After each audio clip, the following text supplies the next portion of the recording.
The world is full of wonders. Magic is hidden in small moments. And monsters could be hiding just out of sight. But if you're looking to find them, adventure is waiting to happen. You never know who you'll meet along the way. We are the Storyteller Squad.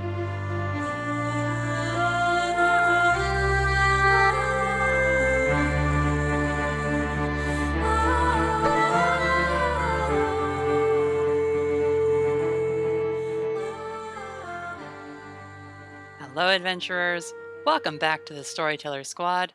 Thanks for joining us here in Autumn Falls for more Monster of the Week. We're going to let one of our players introduce everybody this week. So we're going to go ahead and start it off. I did rewritten Dr. Seuss quotes for everybody's intros. Lovely. Oh my god. All right. Buckle Now in. let's do this. He packed up with their presents, their ribbons, their wrappings, the tags and the tinsels, the trimmings, the trappings. But guess what? He doesn't even want them anymore. He's Damien Edgecrest. Oh, Fire out the gate! This is so good. New suits, two suits. Whose suits? Agent suits. Who sews whose suits? The fancy sir sews Agent Whittaker's suits. Oh god. That's so cute. She makes a story that's really not bad, but it still could be better. Suppose that she adds a strange young girl who talks to trees, a big fox lady who flies in the breeze, a demon summoned home by a small group of friends, and posts to her blog, which she thought was pretend. She's Raven Eugenia. Oh Bless my god. you. So good. He has brains in his head, he has feet in his shoes. He can steer himself any direction he choose, unless his sect tells him otherwise, which they most likely will. He's Hugo Rashad. Wow. But because they had stars, all the Kappa Alpha Theta Sneeches would brag they were the best Sneeches on all the beaches, and we definitely don't haze. Who the fuck told you that? It's Bethany Miller. Great one. Mr. I said with a sawdusty sneeze, I'm Felicity Starnbrook, and I speak to the trees. Oh god, how do we top this? That was beautiful. And Aidan! And Aidan. Forgot to do Aidan! I do not like green slimes or beasts. I do not like them in the least. I'm Aidan Brightwood, an angelic feast. So cute. Oh. It was so hard to not send those to you guys while I was writing them last week. That was delightful. Wow. And Aidan. And Aidan. You know, the other one. Well, welcome everyone. We are going to pick up a little after where our last mystery concluded. We had our flashback episode where we dove into everyone's backstories a little bit. We got some behind the scenes reveals. We saw some things happening with our villains. And now we're going to pick up a little later on, because I think sort of wrapping up that scene would just be us role-playing, having pizza and drinks. Which, as much fun as Small episode was, I want to get into like more things than that. So it has been about a week since the incident at the mall. There has been construction to rebuild and get it open as quickly as possible so that people can get back to the consumerist shopping that distracts them from the daily grind of a normal world. But you guys have other things to distract you from the daily grind of a normal world, that being the daily grind in a supernatural world.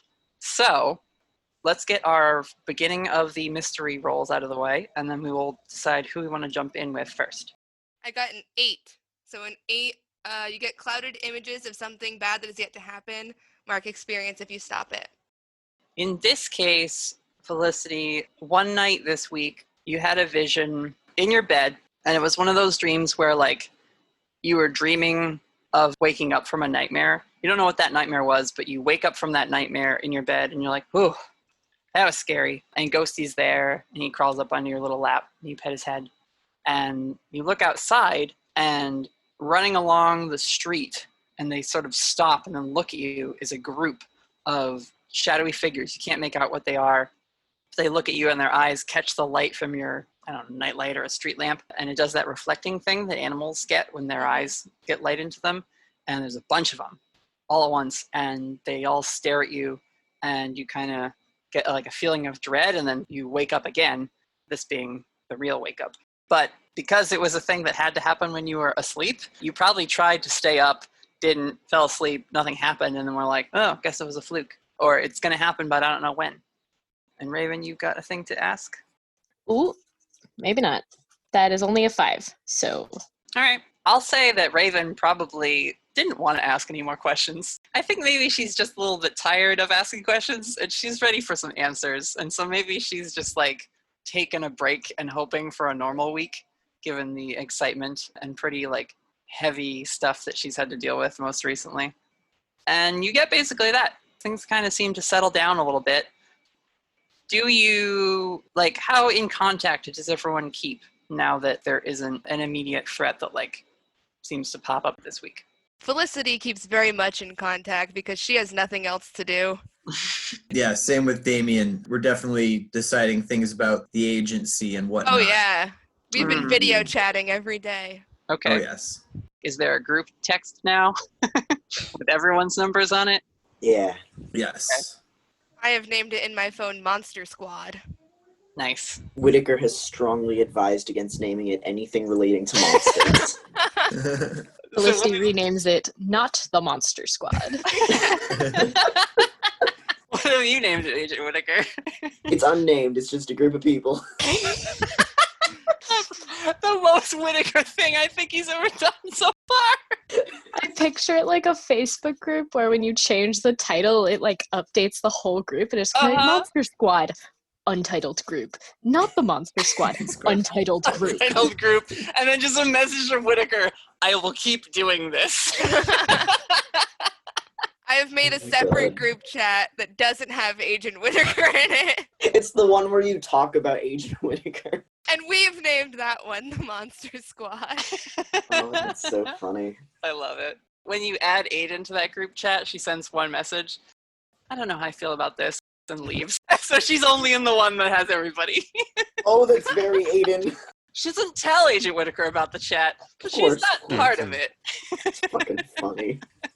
Hugo tries his best to not be in contact with everyone. He's added what we think is Hugo's number and he's never said anything. Right, but you've had to like add an actual phone number because Hugo doesn't have a Facebook. It's we just a think number, and it's like, we think that's Hugo, probably. So I will set a scene for us to get started. We see a very nice house. It's a house that you've been to, Agent Whittaker. And I think, Damien, you were there also. It is Bethany Miller's home. And we go inside and follow our way up to one of the rooms upstairs where one of the younger Miller sisters is sitting at her computer. And she has some makeup wipes and like a bunch of other things on her desk, but it looks like she's streaming. And she's actually got some grease and dirt on her hands and a little bit smudged on her face, but almost like she intentionally put it there. And she's editing it a little bit with her makeup wipe and then hits record on her camera. And she's like, hey, so it's me, Lydia Miller, do-it-yourself YouTuber. I just learned how to change the oil in my car. You can totally do it. And she like starts to like do like a how-to YouTube video, which is like her thing. And she gets maybe like a few minutes into it and then like goes to hit cut because she's going to like cut to the footage of the car that she just took. And when she hits cut, the whole like computer screen just and so she like gets up, looks at her computer a little bit, goes to her phone to try and figure out what's wrong with my computer. I'll look it up. And she sees that her phone is cracked. And she's like, again? Ugh. And puts the phone, like slides it under her desk, gets up and takes her headphones off and everything. Mom! And so then as she leaves the room and you hear talking downstairs, we see from behind the computer a pair of tiny little feet and a hooded tiny figure runs along the back of the desk area, goes over to the phone, taps it with a little stick, and then hears footsteps coming back upstairs, and they dart away, and they disappear into the little hole where a lot of the wires are going into that like feed the cable and stuff through up to this room, and vanish. And we zoom back out of that close-up on the wall, and Lydia comes in, and that's our little preview. But where are our heroes? I had some thoughts about the Agent Whittaker and Damien rooming situation. Because I imagine at first, Agent Whittaker was like, oh man, how am I going to deal with this long term? But after like the second or third day, because Agent Whittaker has a very set routine and Damien has all the hours in the world, it's all of Whittaker's steps, but someone has prepared the coffee mug, gotten the coffee started, like done all the preparatory steps, like got the spoon, got the little saucer ready, got the sugar and the cream and whatever else it was, just like ready to go. The caveat is that there would always be two of everything there. Oh, that's great. That's good stuff. Yeah. Whittaker would become amenable to that. I hear that song where it's like, raindrops are falling on my head. It's like Whittaker sits up in bed and Davey kind of gloops out of the sink, and then they like walk over to like the shared double mirror bathroom and like are brushing their teeth, except Damien's got an electric toothbrush that he sticks into the goop and it kind of Whittaker cracks an egg open on the pan and Damien just crushes an egg in the goop and like absorbs it like raw without cooking it into the slime. It kind of disappears. Yeah, just a bunch of roommate montage stuff goes down. Whittaker, have you gone out and like repurchased a lot of things that you still own but like you don't feel comfortable sharing them? Like said electric toothbrush, coffee mug. For sure. There's like yeah. He has more than one mug, but there are some mugs that are like, these are Damien's mugs. Yeah, right. These are the ones that the goop has touched. It's like you had to go on Amazon and hit like order again for like 50 different things. How much do you sneak through his stuff, if at all? Damien hasn't stolen anything, but he's gone through everything. All right, there is, well, he's got a lot of stuff, obviously. He's got a lot of books, a lot of files, a lot of papers and shit like that. Underneath the little, like, bed place, there's, like, room for underbed storage. There's a locked metal box underneath Whittaker's bed. So, because Damien can phase through things, would he be able to get through the locked container? Oh, yeah. Oh, well, actually, what do you think, Natalie? What do you think? Yes, but you can't take anything out from there. You could just like get in a little bit to get some eyes in there. Well, no, not even. Like, it'll be dark. Once you went inside, there'd be no light. So you can't see inside it. You can feel inside it for sure and be like, oh, I feel this thing, this object or whatever that's in here. But like, yeah, you wouldn't be able to know what it is other than maybe trying to reason out what it felt like texture-wise. Perfect. So yeah, so then what does Damien feel is inside this locked container? A few different metal objects of varying sizes. I'm trying to decide if you'd know what they are just from feeling them. I think one of them feels like a gun, par for the course for Whittaker, nothing too crazy there. One of them is very small and has a very pointy end. And then there's a couple of pieces of, feels like paper. Maybe not like paper. You know that smooth, shiny stuff that you print photos on? That type of paper? A couple pieces of that. That's what you feel. So what does Agent Whittaker do on like the day-to-day? Is there like an overarching mission or stakeout or? When he's not on a mission, there is like just regular old paperwork to be done, investigating stuff in the area that he could go look at. Otherwise, it's like he's got a routine. He's got a workout. He has a very extensive skincare routine, that is for sure. A lot of like anti-wrinkle products and shit like that. And does a lot of reading. That's most of his day at least. Even your non-recreational time, you're doing a lot of reading because that's basically how you find leads. Exactly. By like looking up different cases and being like, is there anything here out of the ordinary? Does this give off the telltale signs of this was a supernatural event that has been missed by people who aren't looking for the right markers? A lot of looking through the blog. Yeah. He's also subscribed to BuzzFeed Unsolved on YouTube. He I watches think their probably you go a few places throughout the week just to check, so there's a lot of scoping out crime scenes or like other stuff. And you know what? Especially if it's somewhere that's kind of like, abandoned and spooky. If he's bringing Damien with him, they'd probably go out there and turn cell phones off, discuss the Eastie problem. That's true. Do you want to do a scene of that? I don't know what to. We can just vaguely say they talk. Unless Yeah, Damien- because I don't unless think Damien- either of them have like an idea of like what to do or how to proceed. So it's like we should discuss this. It would be Yes. like a lot of Whittaker running down, like, here's what company policies are. Like, if we were to try and oust someone from it, we'd have to do this, this, and this. But the problem is she fucking runs the place. Yeah. A lot of progress towards nothing. Yeah, and it's a lot of like Damien- cases of like, I don't think anyone's ever been fired. They're all just always reassigned. If there's like a problem hire, it's like, oh, guess what? You've been reassigned and you're going to the southern tip of Chile. Like, you know, you're going to send you somewhere where nothing is happening really, and you can just have fun talking to penguins. So Damien would keep the knowledge of Olivia Eastie only with Whittaker. But everything else that he does, he's going to be texting and messaging Felicity. So you get like a daily update, Felicity, of what Damien and Whittaker are like doing that day. Sometimes it's, I'm bored, he's just reading again. And other times it's like, we're going on a road trip. We're going 3 towns over to investigate a burglary or whatever. She that takes sort of all thing. this very seriously. She is so invested in being a part of this agency now. Oh. Hugo, let's check in with you, because you're the other one that has sort of a big group bearing down your neck. What have you been up to whilst recovering and reeling after a very, very busy couple of days?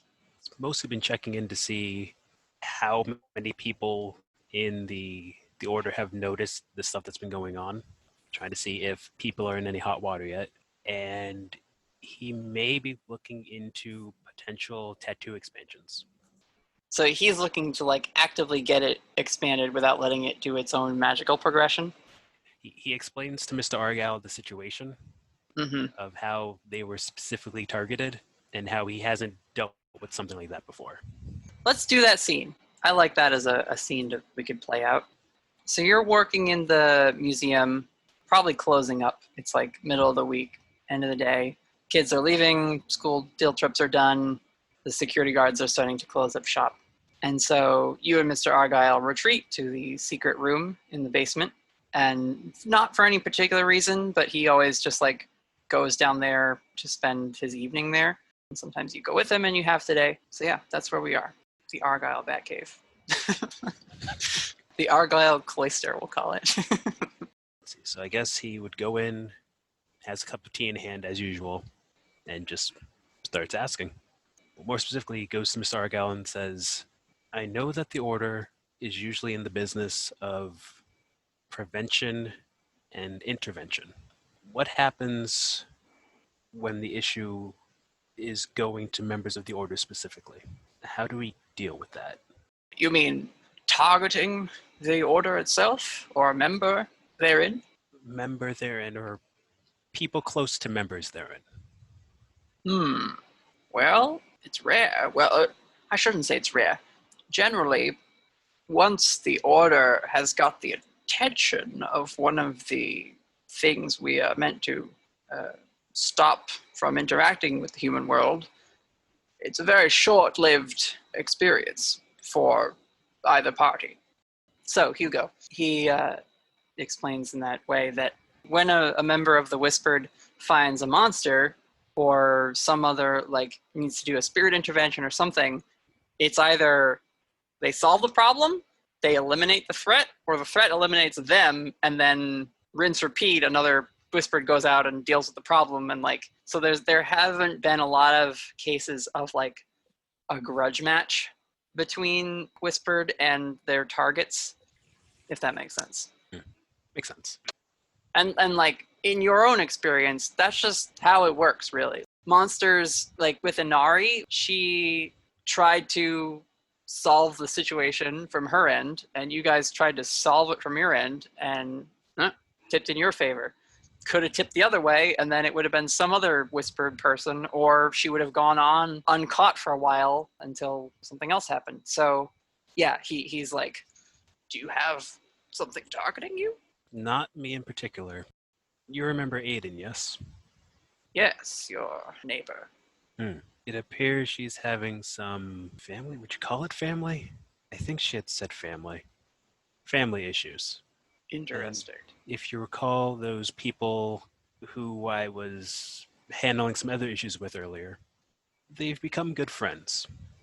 Is the idea that you're trying to keep them all close? In the ideal, I'd like to just keep them all alive. Well, yes. It's not something I'm used to dealing with. Well, as was the case when you first told me about this girl you met, unprecedented doesn't quite do the situation justice. What sort of family? I can't imagine there being too much trouble with the angels. Something... How much do you remember about creation myths and such? It varies across cultures and theistic tradition. Our basic understanding that all the chapter leaders can agree on within the order is that the divine realm sits apart from the material world where we and the spirits of nature and magic all interact. We are somewhat left to our own devices when it comes to demonic influences and meddling, we'll call it. Do you recall any of the stories concerning angels and their counterparts and how their counterparts came to be? Ah, yes. The fall, as they call it. The issue seems to be those counterparts. Well, I can't imagine it's fun having a demon target your friends. But there are warnings and other ways to protect yourself and others from their ministrations. If we research the demon texts and the ways that we know to hunt and protect against them, I'm sure there's something that we can use to ward either Aidan or the humans within her social circle. Stuff to look into. Also, have people gotten the sticks out of their butts yet? Well, Hugo, it's not quite the right term. It's more like, are you ready to stop being a hornet in their jacket? And he takes a kind of a sip and like looks at you over the teacup. You say that as if I have ever not been a hornet in their jacket. Agreed, but not everyone is as accustomed to your particular sting as I am, Hugo. You do good work, but I wouldn't say it has been easy being the one who has to answer for a lot of your actions among the Order's elders. But suffice to say, these friends of yours haven't let slip our existence, or perhaps don't even know about our existence, but are not talking about the things that they have experienced in the past couple of weeks. As long as that remains the same, I can't see things getting worse. I couldn't tell you when they will get better, but for now, the fire is not spreading. Good enough for me. And then he's gonna go sit down. He will like give you a minute and like take a book off the shelf and kind of like casually flip through a few pages. He's like now looking up things on demons for you and that sort of thing. Comes over and says, speaking of spreading, I notice you've got a bit of advancement happening there. And maybe you haven't noticed or you've been trying to ignore it, but your tattoo has expanded a little bit beyond what originally was there and what you could cover with the watch. Is Hugo doing anything else? Like maybe he's wearing long sleeve shirts more often now, or what's been his reaction to that? You know those like tattoo sleeves that you can get? Mm-hmm. He's kind of started wearing one of those. Or like one of those like arm wrap things. Yeah. Where it's like, oh, I got injured. Taking care of an injury, but like you've been wearing it for way longer than you need to. During his martial arts classes, he's frequently found wrapping his hand up to his elbow. And he says, what was it able to trigger?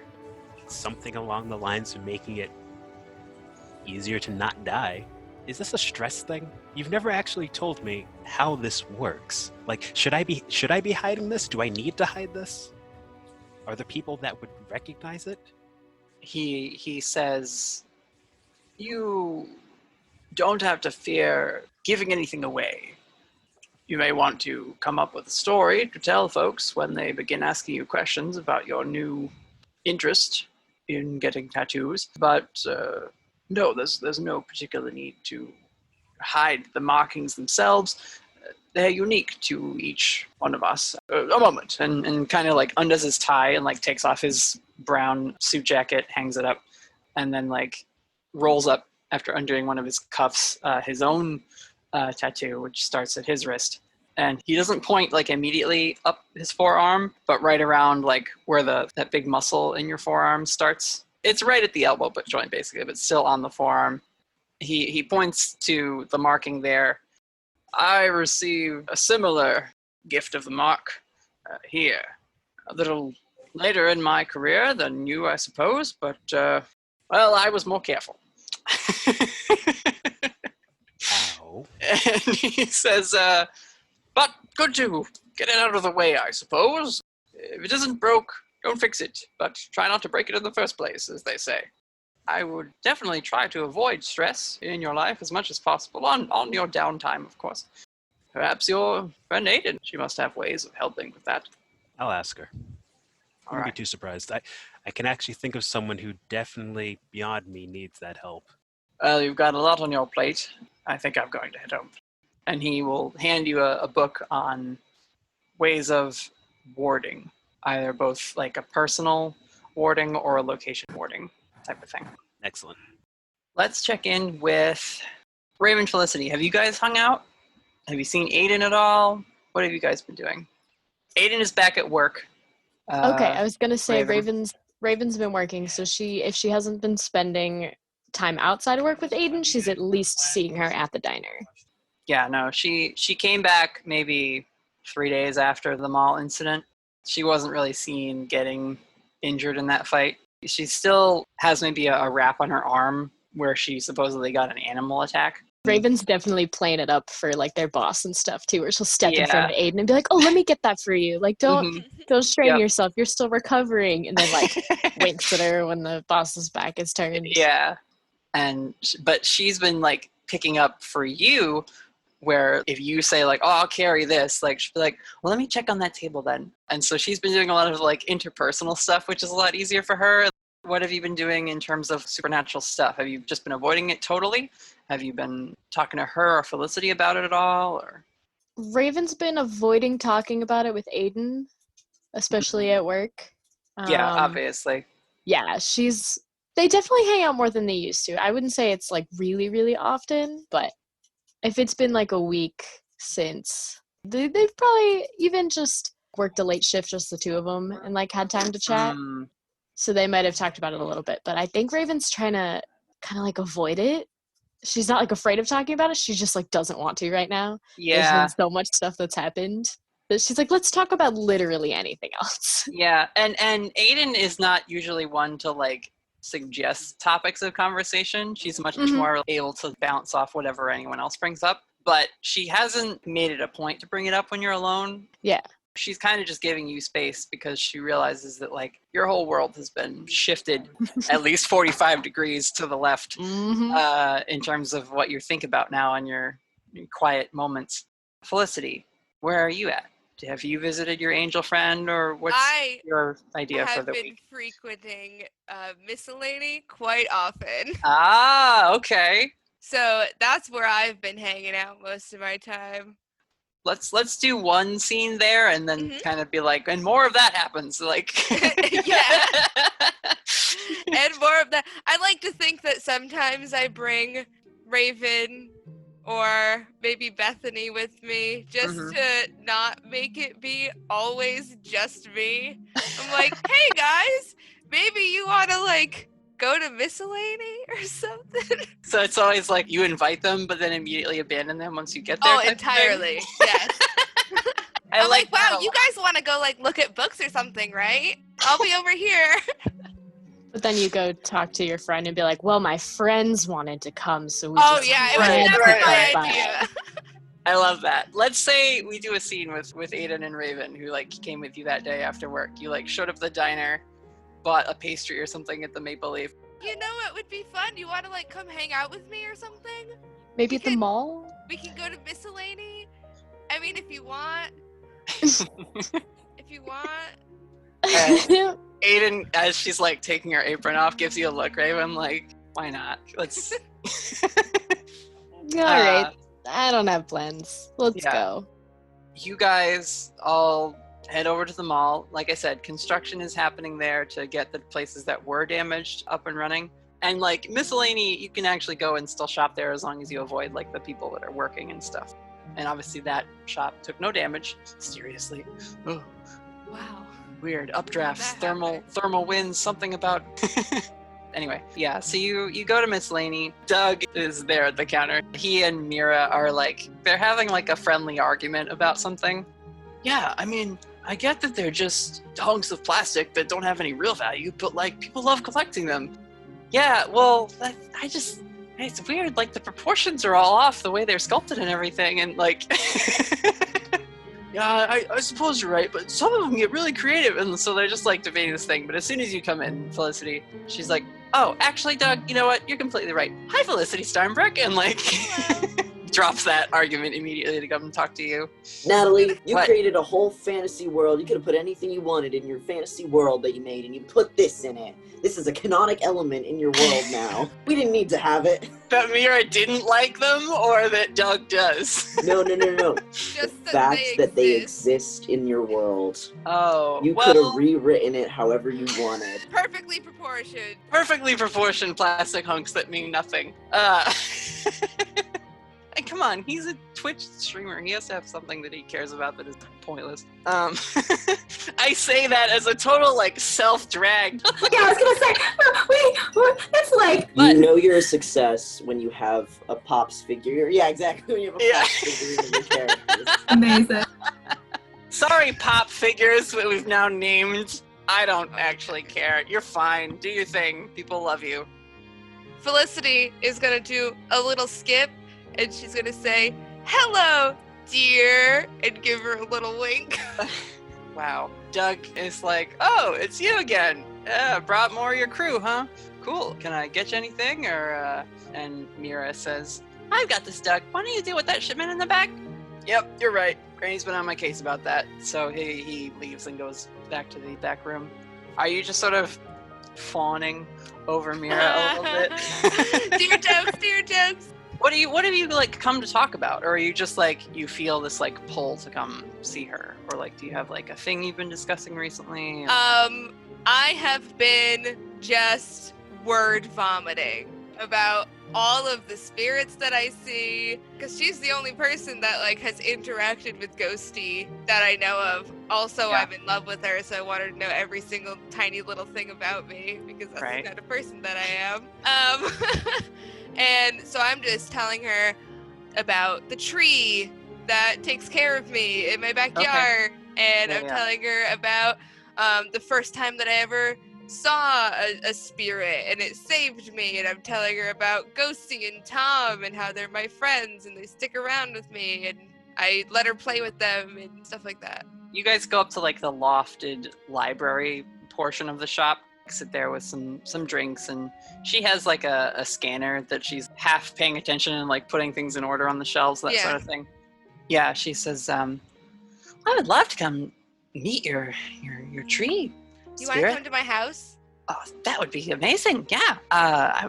Sounds like this tree is very old, and very, very, very wise. She's lovely. She has a basket and it's filled with leaves, and she sprinkles them around, and sometimes I catch them and they just feel magic, and I put them on my shelf with all my rocks, and I look at them for a little while, and it's a good time. She like finishes stacking whatever she's doing and then comes over and sits down next to you, and she says, "You have a real connection to our world, don't you?" I guess. Yeah, I like to think so. It's something special. I can't say I've ever seen it before. You're an original. That's me, Felicity Steinbrück, the original, the one and only. When you say that, she can't help but like rub her hands together, like excitedly, like, yes.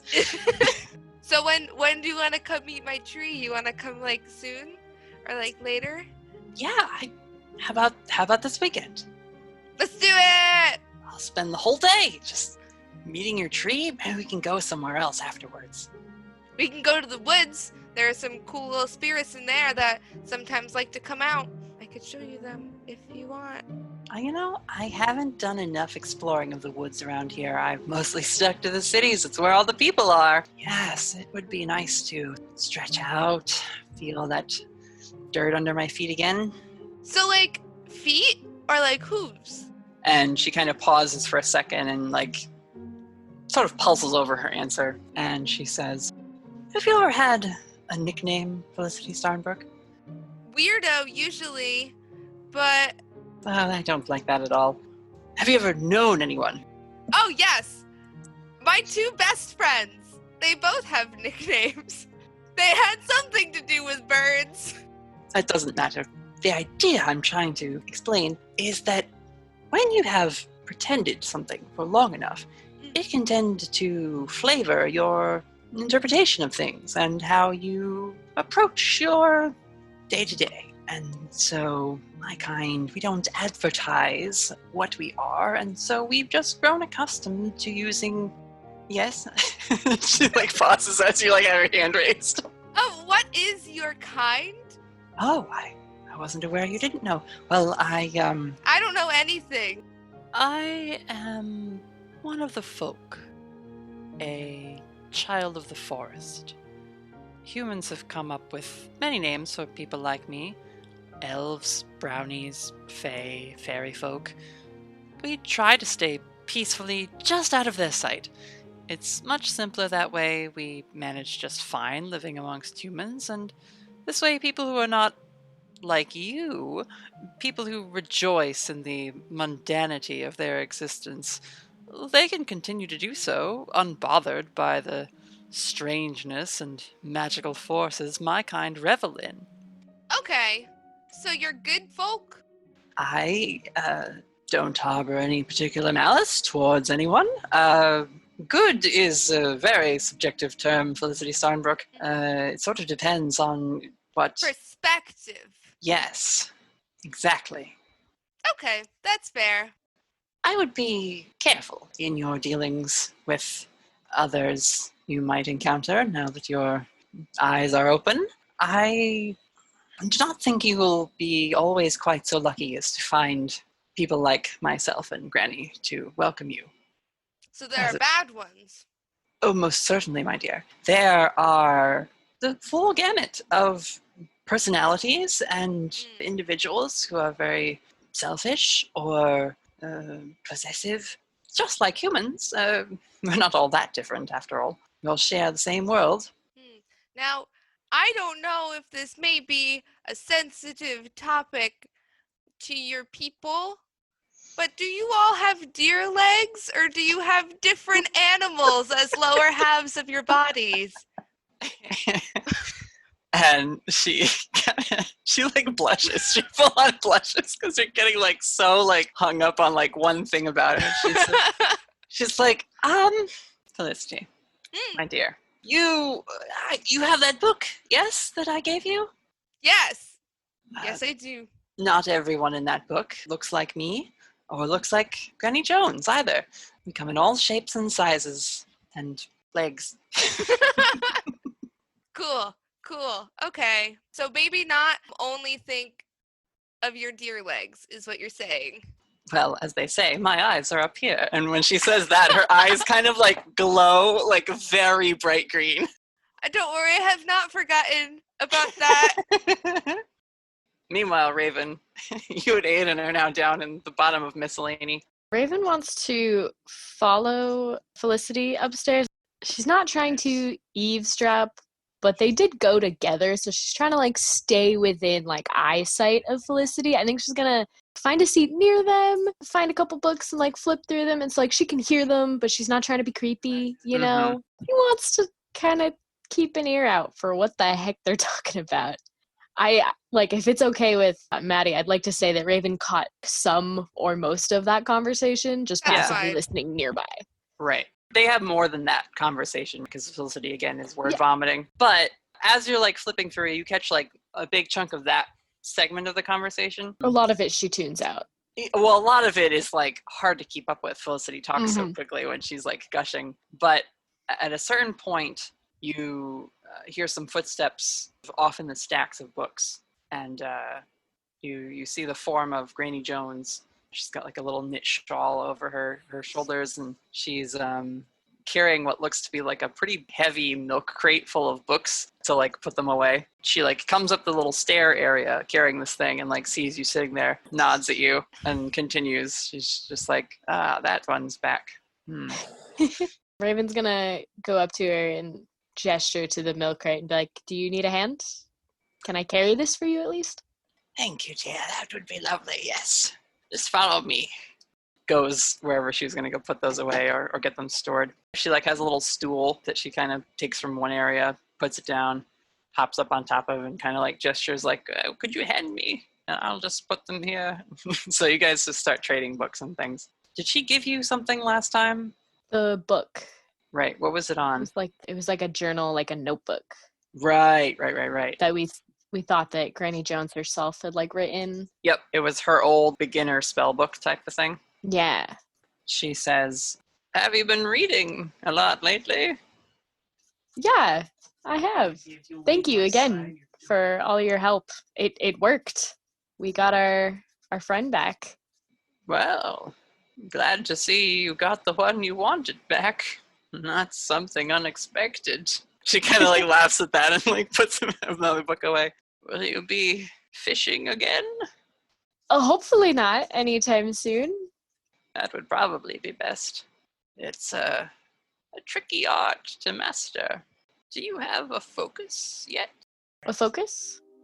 Yes, something to keep your mind centered. It's important when you're practicing not to be too distracted by the goings-on of the world, or just have something you can cling to really channel yourself through. I guess I haven't really thought about it. Do you have any suggestions for what makes a good focus? Well, given your recent interest, one moment. She hops down off her little stool, goes to like a back room area, comes back out, and she's got like a little box. It's kind of weathered with some like dog-eared edges on it, but she goes over and hands that to you, and she says, I don't use these anymore. We don't sell any more of them, but I particularly liked the artwork. And it's a set of tarot cards. I think what Raven has at home is like a pretty like standard get it at Barnes & Noble set. This one it was clearly like illustrated by one particular artist and not based on, a recreation of like classic imagery. On the front, there are some aspen trees and mountains and like an elk standing near a lake. It's basically a vista on the front with some sort of antique looking text lettering and stuff. Raven starts flipping through the cards a little bit just to try and see some of the artwork on some of them. Yeah. She's like in awe. Yeah. No, it's beautifully done and seems to pull a lot on like animals of the region and different natural formations, that sort of thing. And it's all like nice ink work, pretty like high contrast black and white with maybe some halftones sprinkled in certain cases.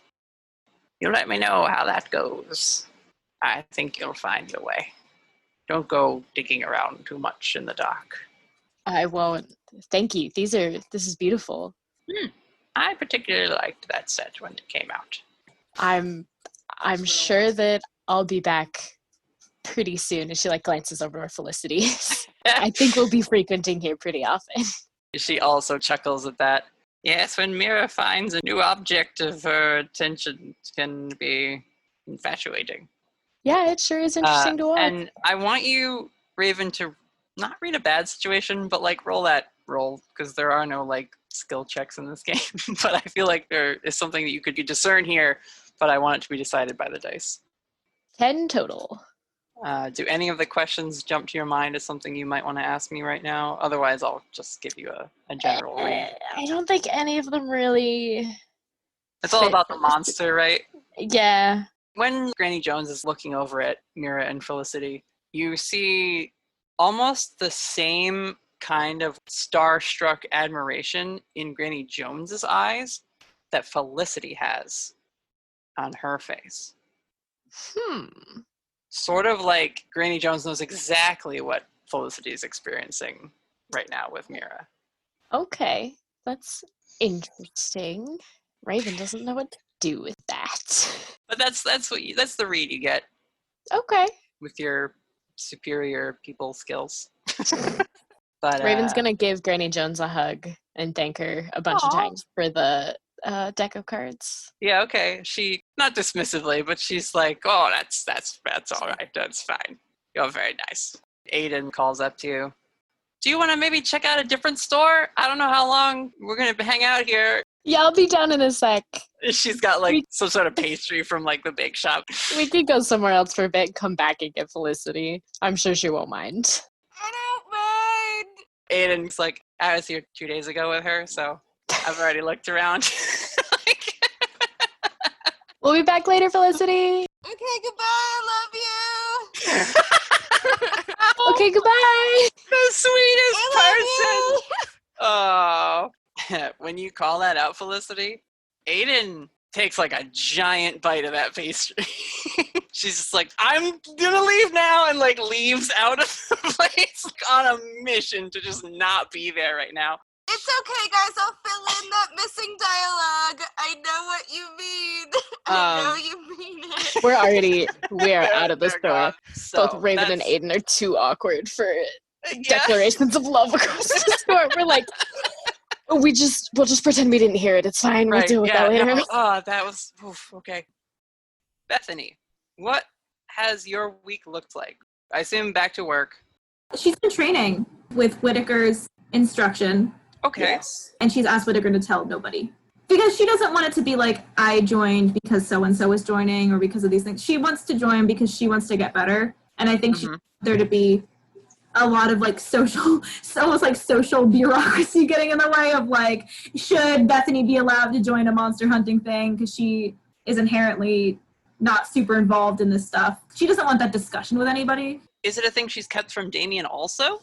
Might be Because hard to keep Damien with basically is back to being Whittaker's roommate. They have sort of a routine figured out now. She's tried to. She is telling Damien that she and Agent Whittaker work out together, that they like go running together and stuff. Because if she's going to training, she's just going to wear her cute off-brand version of like online Facebook leggings that usually don't work very well. We're eliminating potential sponsors in this episode left and right. Top fit. Their leggings don't work. I love it. We're taking hard stances. I don't like the leggings. You and Agent Whittaker are going running. Can I go too? I was gonna say, sounds great. That strategy probably isn't gonna work. Like, yeah. This sounds like the most fun. I definitely want to run. Yeah, she tried it for about 10 minutes. And she was like, okay, yeah, let's all go running together. Maybe we can like peel off. And like about 10 minutes into the run, where they're like side-eyeing each other, like she looks over to Damien and she's like, hey, Damien, do you know what a secret is? Yeah. I mean, just because like I don't know if you've ever been able to keep one, because Whittaker are keeping a secret, and we thought it'd be cool if you could too, but you don't have to. You probably wouldn't want to do what we're doing, I want to do exactly what you guys are doing. You guys are like my role models. I, just like you, because I also like doing what you're doing, I'm actually an agent. So that's awesome. Welcome aboard. But it's a secret. So don't even tell the other people, because no one else is telling anyone, so it wouldn't be cool if you did. It's only cool if you don't tell anyone else. Dumb deal. Okay. I give him a high five and I'm like, that's super theta of you. Keeping secrets from the people in your group is so theta. Apparently. Actually, Bethany, if I'm going to be training you to be doing combat against monsters, it might actually help to have someone who could simulate various monsters at our disposal. Aidan would be into, you meant, yep, I thought Damien first too.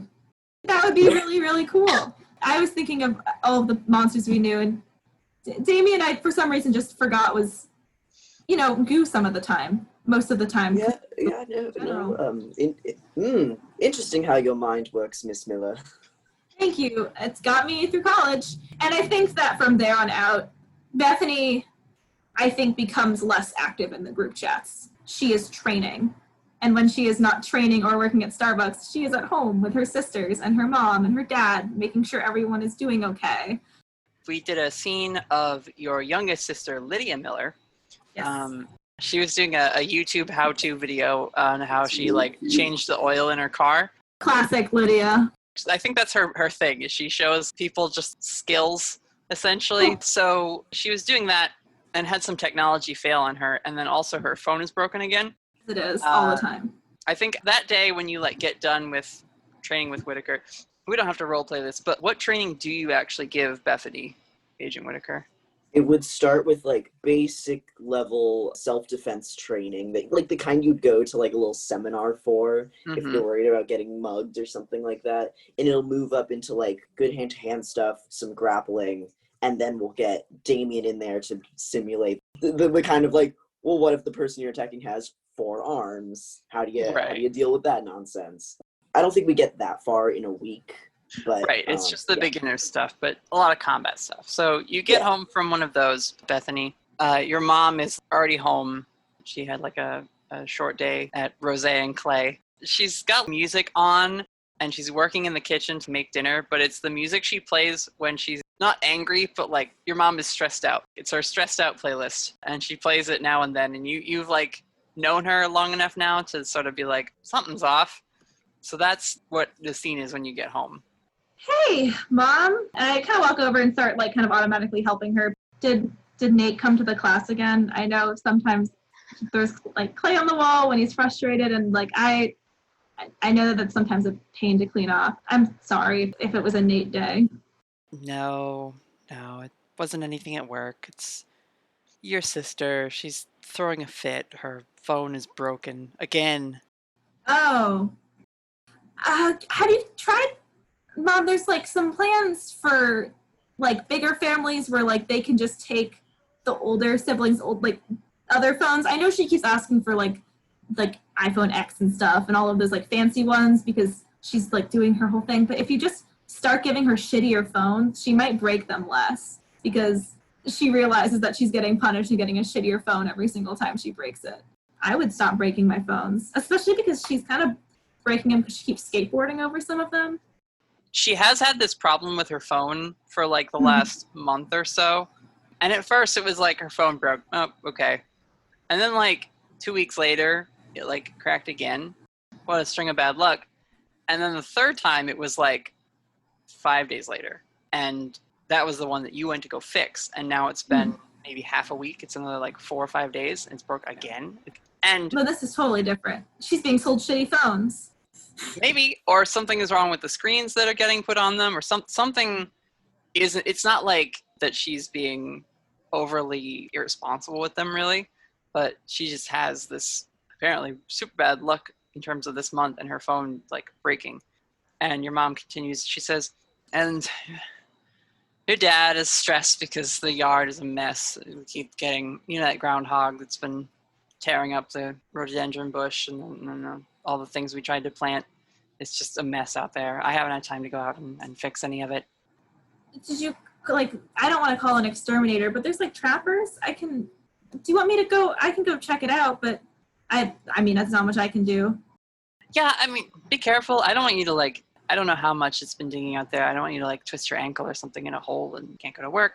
If it's becoming too much, I can hold off on some of my stuff and help out a little bit more. I'm sorry I've been gone. Just with the night classes I've started taking with that one professor, and I just want to improve my grad school application, but I can hold that off. I've been holding off my grad school stuff for a little while. I can do that a little bit more.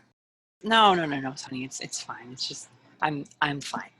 It's just been a long, very stressful day, especially with the fire and everything. Luckily nothing happened to the shop, but it's been when there's jackhammers and construction going on. Not really the relaxing pottery studio experience I'm trying to give everyone.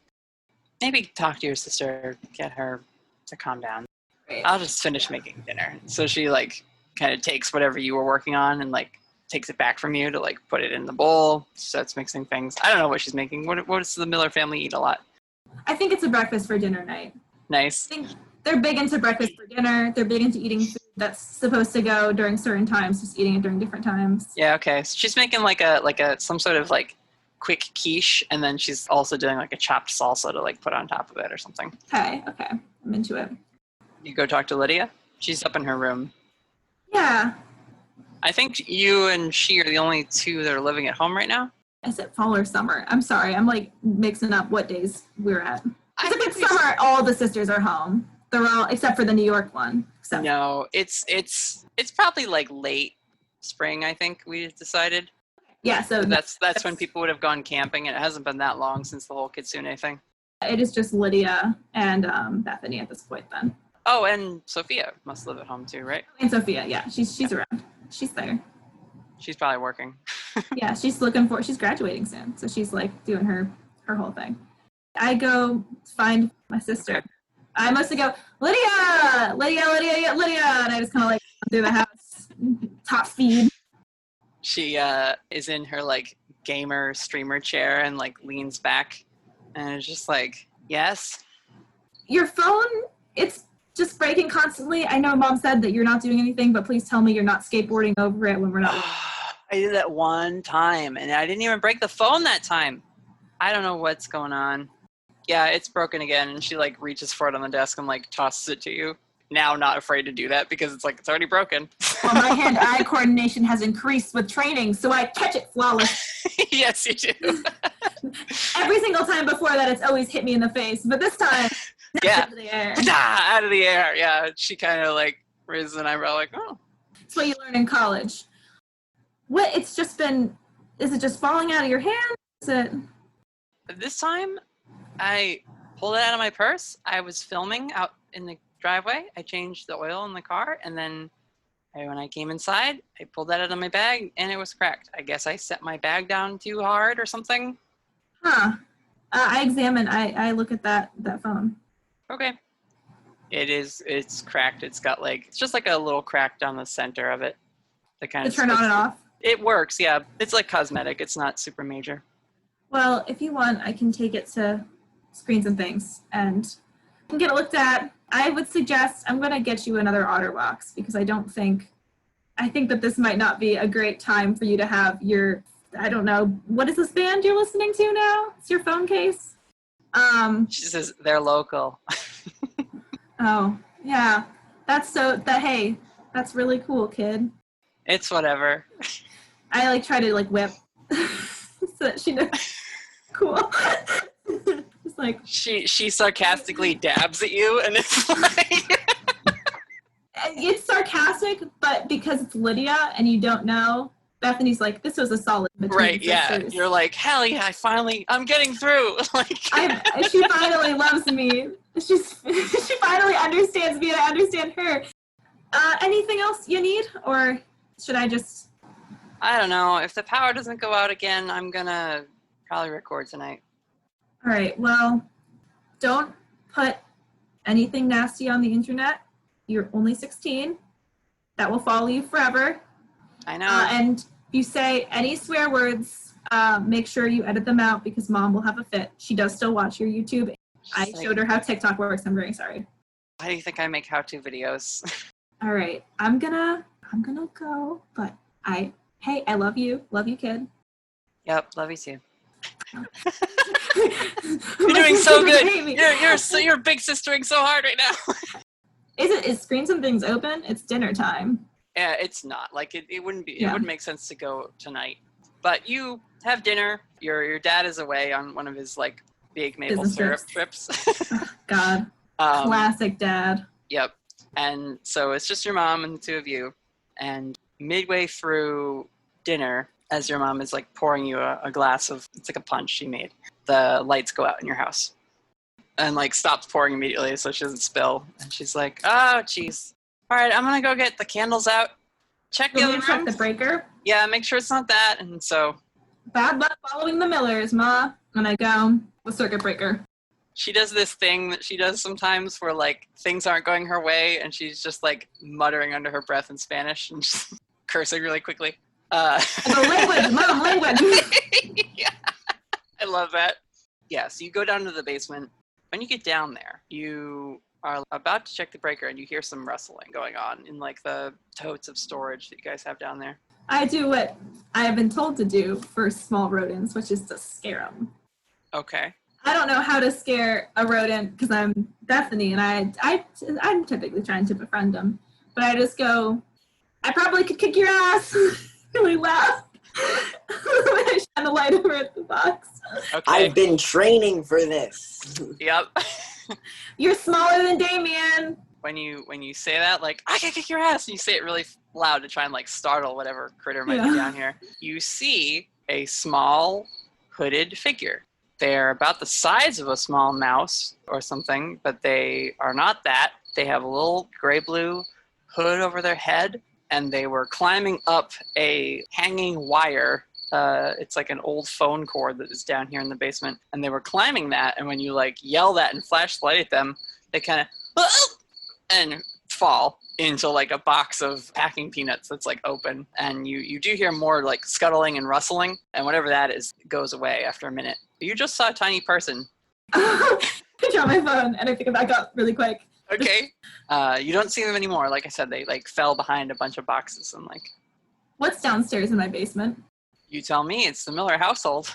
Specifically, my father did go hunting a lot. Do we keep the means for that in the basement? Like, will you allow me to have the access? I don't think, no. Your dad is definitely the type, he does bow hunting. Because shit. I was taught to bow hunt? Come on. Yeah, no, he has like a bunch of different compound bows and like does a thing where he'll go out for a weekend with his buddies and set up the tree thing and like sit up there with his bow and just kind of like wait. And sometimes he doesn't even, sometimes he doesn't even bring home a deer. He just loves being out there in the woods amongst the trees, sipping on maple syrup. I'm not a big hunting person myself, so I'm glad that my dad's just a nature boy. Because that's what I was hoping he kind of was. I didn't want him to be like, I like killing deer kind of dude. He's too cheery for that kind of vibe. I grabbed one of our mini Christmas trees. Yeah, you grab a... Plastic ones. Uh-huh. Like, I'm ready. And I approach the boxes. And it's a bunch of, like I said, packing peanuts. Probably what's in there are like dishes your parents never used or kids' clothes they're thinking of donating. You like approach that. And you then hear some more rustling behind you in the corner. And again, it's dark down here because the power is out. Do you whip around and look for that rustling too? Hey, I am a little nervous, but what's your deal? Are you like one of those kitchen creatures? Those creatures that kind of hang out in your house and sometimes help with things? I think they're in like some sort of book on fairies or nonsense. Are you one of those things? You see the tiny little hood peek up and like it slowly like displaces a single packing peanut that like rolls off to the side, and you just see like these two like big wide eyes like kind of looking at you from behind this like little cowl, and they're just looking at you now, nervous. Hi, what are you? I'm not here to hurt you. I put down the Christmas tree and I hold up my one hand, the other hand I'm holding the flashlight still, making it clear I'm not a threat. What's your name? They don't come up any higher, but they point at you. And they then turn their hand around and curl their finger like, come here. You know, I think if you want to talk, I can perfectly reach you from up here. I have very good ears. I have ears of a psychologist, or at least a psychology student. So I can actively listen to you, bud. Just tell me what you're doing here. And then we can go our separate ways. And I'll tell nobody except for everybody about this situation. They burrow down into the packing peanuts. Like I pick up the Christmas tree and like I start kind of like not like trying to hit it. I just like kind of like start trying to like brush them away with the top of the Christmas tree.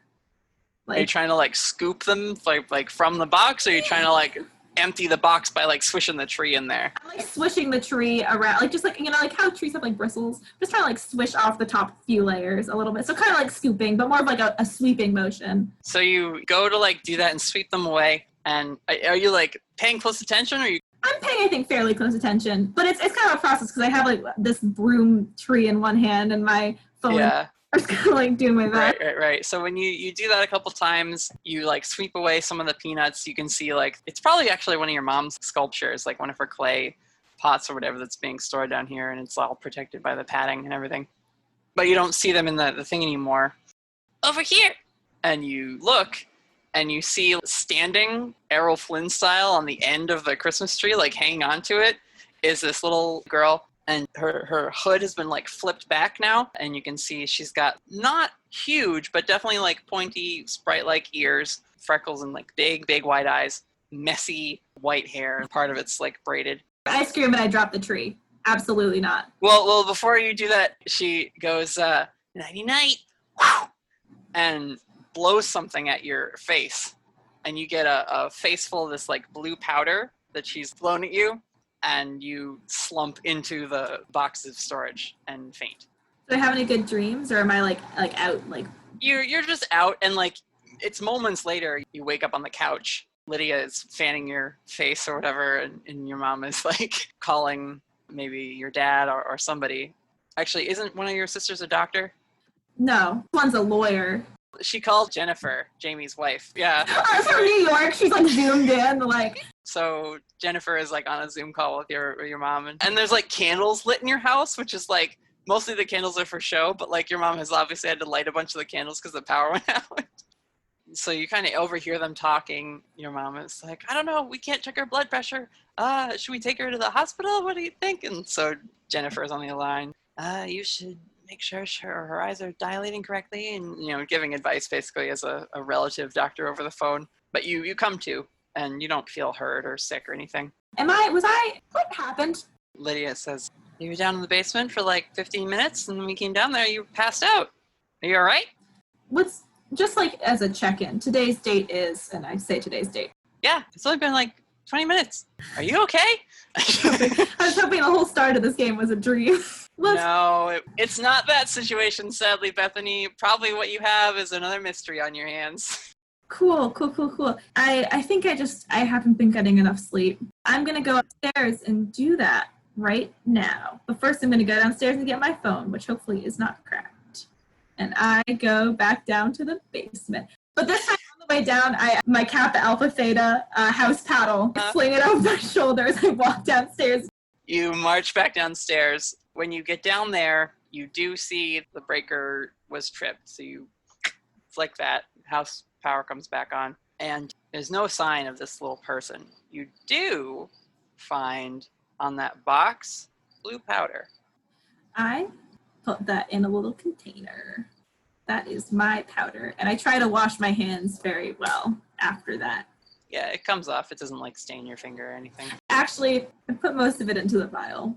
I go up to my room and I put a little bit on the table and I essentially do a line of it to see what happens. I need to know if that was the cause.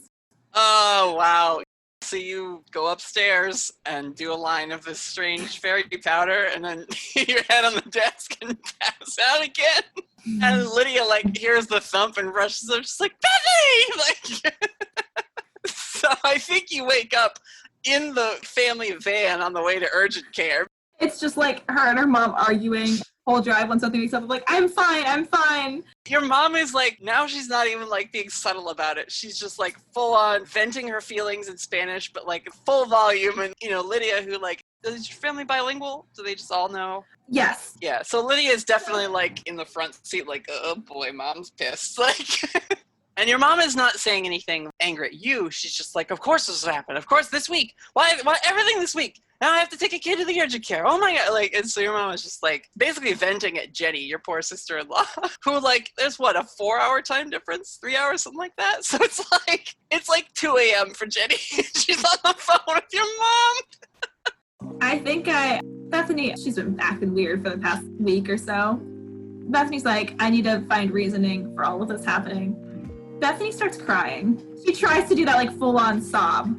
All right, and your mom stops, doesn't stop driving, she's taking you to urgent care, and she's just I'm sorry, honey, I shouldn't be upset. We're gonna just go. Mom, it's not you. No, we're gonna check you out. It's gonna be fine. We're just gonna get some blood work. Jenny said we should do some, right, Jenny? And Jenny is, I bet she's probably in the living room whispering because she doesn't want to wake Jamie up. Jamie's got a court case tomorrow. She's gonna go to. She's Bethany, it's gonna be fine. They're gonna check your blood pressure. We're gonna make sure this isn't anything serious. I think you're gonna be fine. Did you eat a lot today? Are you hydrated? Bethany keeps crying, and through her tears, or her attempted tears, Mom, I'm fine. I'm healthy. I just haven't been eating enough. I miss Brent so much. It weighs on me. I miss him so much. He's texting me out of the blue, and I just think about him. I don't need to go to urgent care. I just need time to be alone. And she's just I'm heartbroken. I miss him so much. It's cute face with his manly jawline. Oh, just Lydia leans her seat way back and twists around in the front seat to kind of hold your hand and like let you cry it out. But your mom like doesn't relent. You passed out twice in the matter of like half an hour, so you're going to urgent care and you have to spend the night in the emergency waiting room. So I'm not urgent care. I'm in ER. I'm in ER at this point. Yeah. You guys go to the hospital. We came up with a hospital for Autumn Falls, right? Yeah, we did. Except that it's in Vernal Springs because that's where all the fun, expensive things are. Like healthcare. We're an American podcast. Yeah, so you have to spend, and you're, you know, there's nothing obviously wrong with you medically, and so you're there for maybe 4 hours.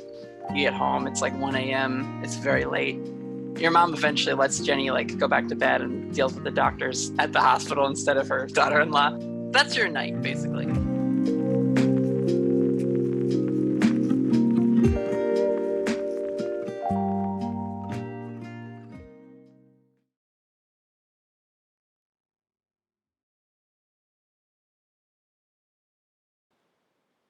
Hello, adventurers.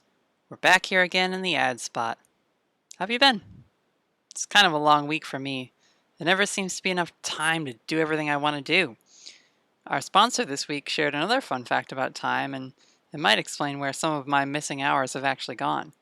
Did you know the average person spends over 12,000 hours showering and getting ready over their lifetime?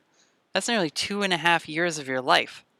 Man, what I wouldn't do for that much time. But why settle for anything less than fun, especially after a long day in costume? Oh, Ethereal Hive, you sneaky bee. They know we're a bunch of costume-loving dorks here at the Storyteller Squad, but we did not come to get called out like this. Anyway, Ethereal Hive Crafts is a one-nerd operation specializing in fandom-inspired bath and body goods. From Critical Role to Good Omens, The Adventure Zone to Doctor Who. Gosh, if you like D&D and David Tennant, they've really got you covered. They focus on making every product with sustainable, eco-friendly supplies from small employee-owned businesses who believe in living wages and giving back. Their reviews rave about how the soaps look and smell good enough to eat. But please don't eat the soap. I mean, I'm just a skinny jeans wearing laughy face emoji using millennial, so what do I know? But probably you shouldn't eat soap. Check out etherealhive.com for soap, perfume, bath bombs, and more. You can enter Story Squad at checkout for 15% off your order. Once more, that's etherealhive.com. If you're liking the show but you haven't subscribed or checked out our Facebook page yet, maybe do that. You can see the really cute Valentine's art of Felicity and Mira that we posted last week. And that's all from me. Kind of a short one this week. Like I said, we're chasing those minutes, adventurers. Talk to you soon.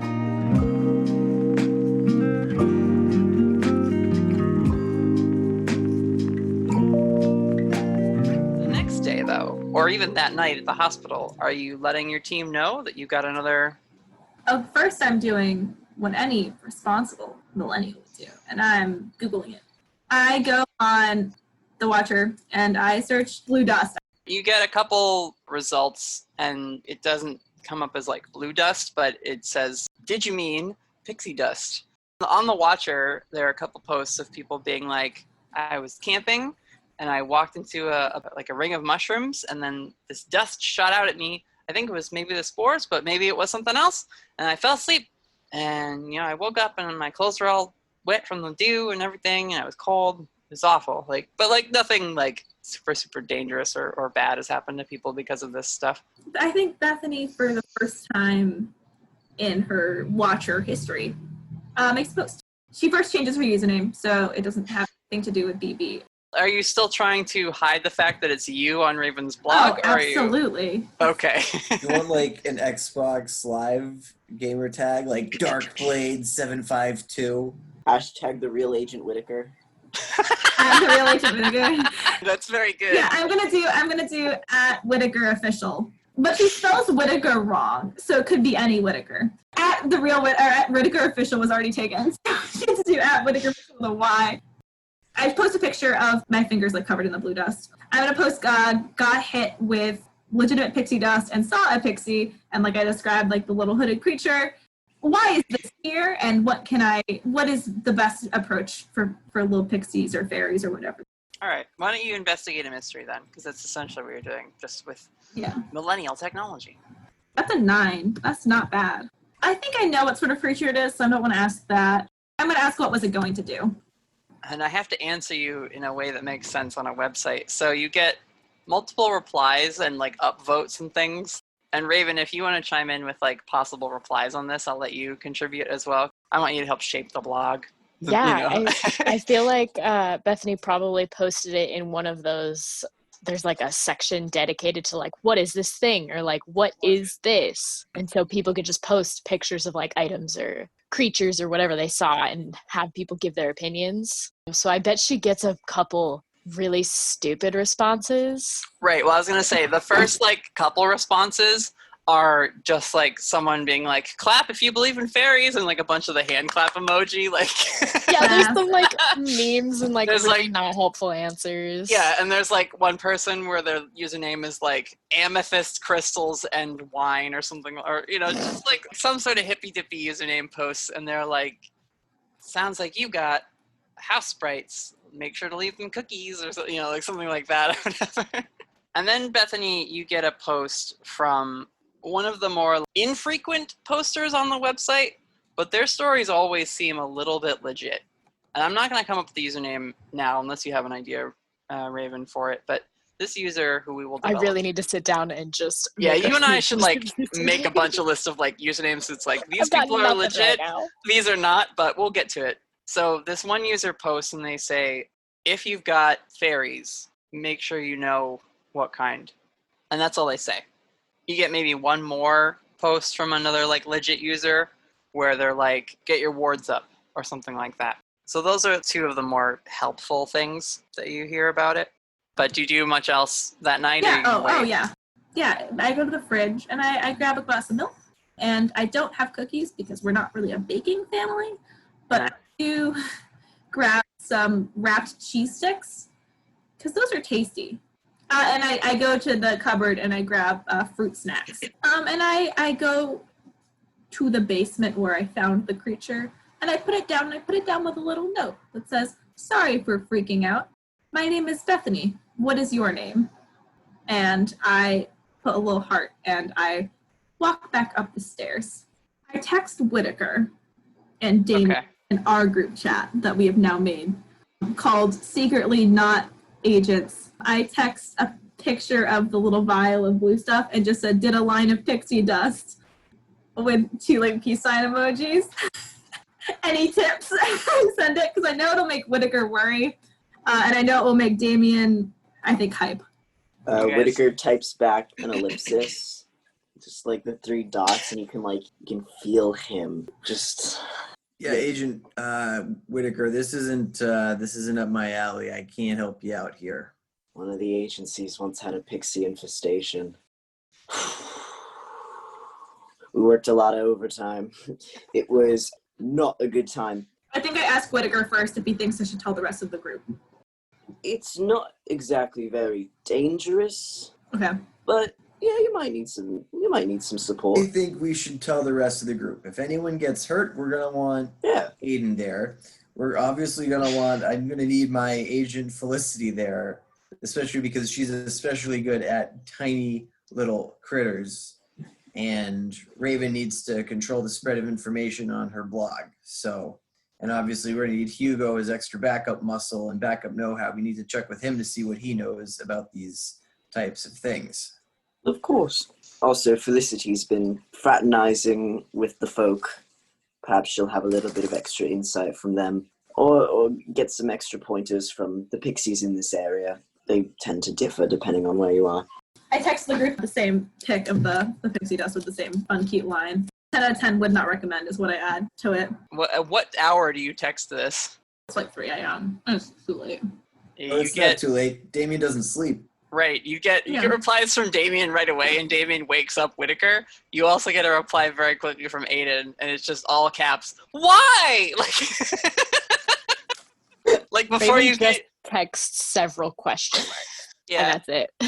Can I have a request? It's 3 a.m. when you text this, and you pan to darkness, and you just hear this digging sound, and then this digging sound pops its head up, and it's a little groundhog, and the groundhog pokes its head out of the miller's yard, and then turns into the gloop, The Gloop pulls out the cell phone, sees the message, goes, oh shoot, I've got to go tell Whittaker.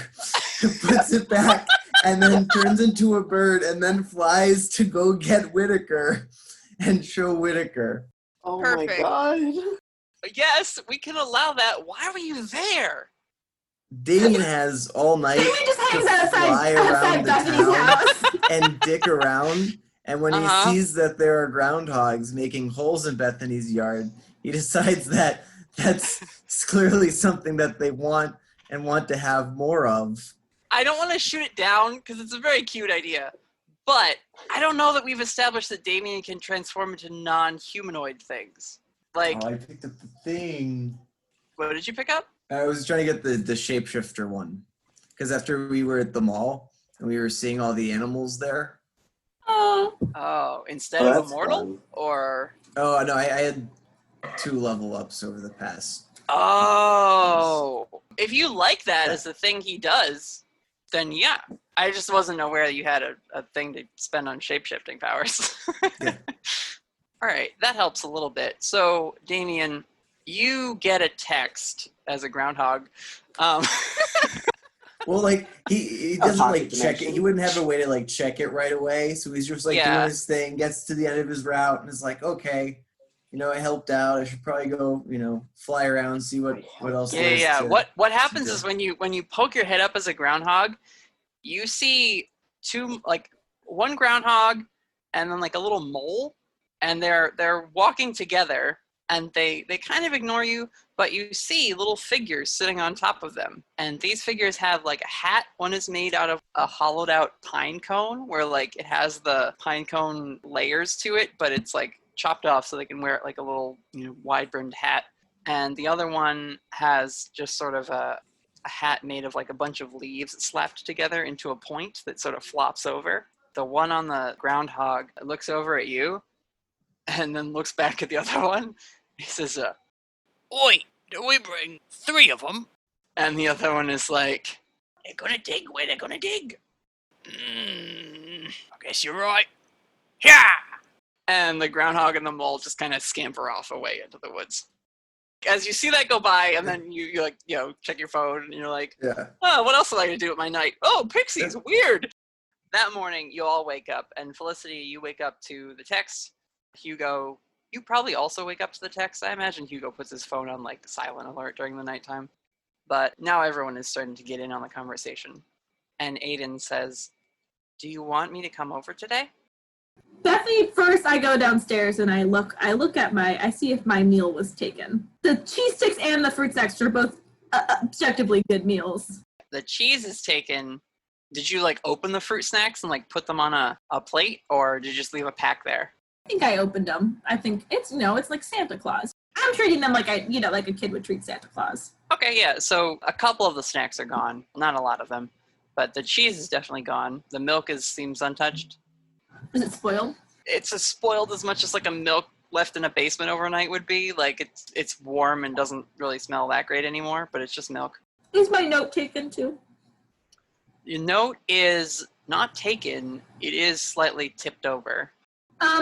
Yeah, I think I clean it up. I guess I text Aidan. Yeah, sure, but I don't want to, like, fight him or anything. I'd rather kind of get to know this one, because they seem kind of okay. She's like, I don't want to fight anyone. I was going to check on you.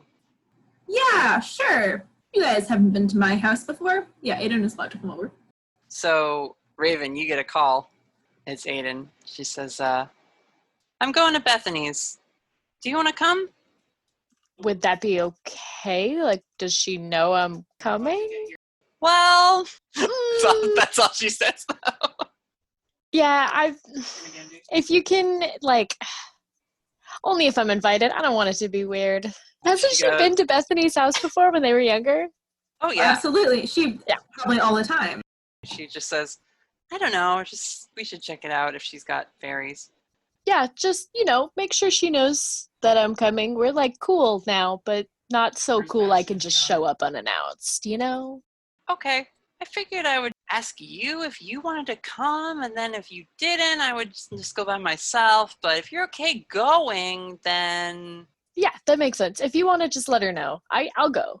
Yeah, all right. And she texts group effort, ? In the one with everybody. Yeah, Agent Whittaker, what's the plan for the day? I assume we're going to investigate this. I mean, you're there, Damien, on the chat. You get this text from Aidan, says group effort. I mean, otherwise we were just going to be seeing Bethany anyway to train with her, so may as well redirect, do a bit of extermination if need be. Or we can make friends with it. If I said if need be. Either or, I'm really okay with. I cannot tell you how not keen I am to make friends with these fucking things. Oh, a lot of people in the group are pretty keen on making friends with everything they come across. So I have a whole month. I could go that way. Time. In my life, there's an Felicity entire month of lost time due to pixie dust inhalation. Felicity is 100% going to try to make friends with it. Hugo, are you on board? Hugo does not respond. I think Aidan waits. But does he show up? Yeah, she waits. He doesn't show up either.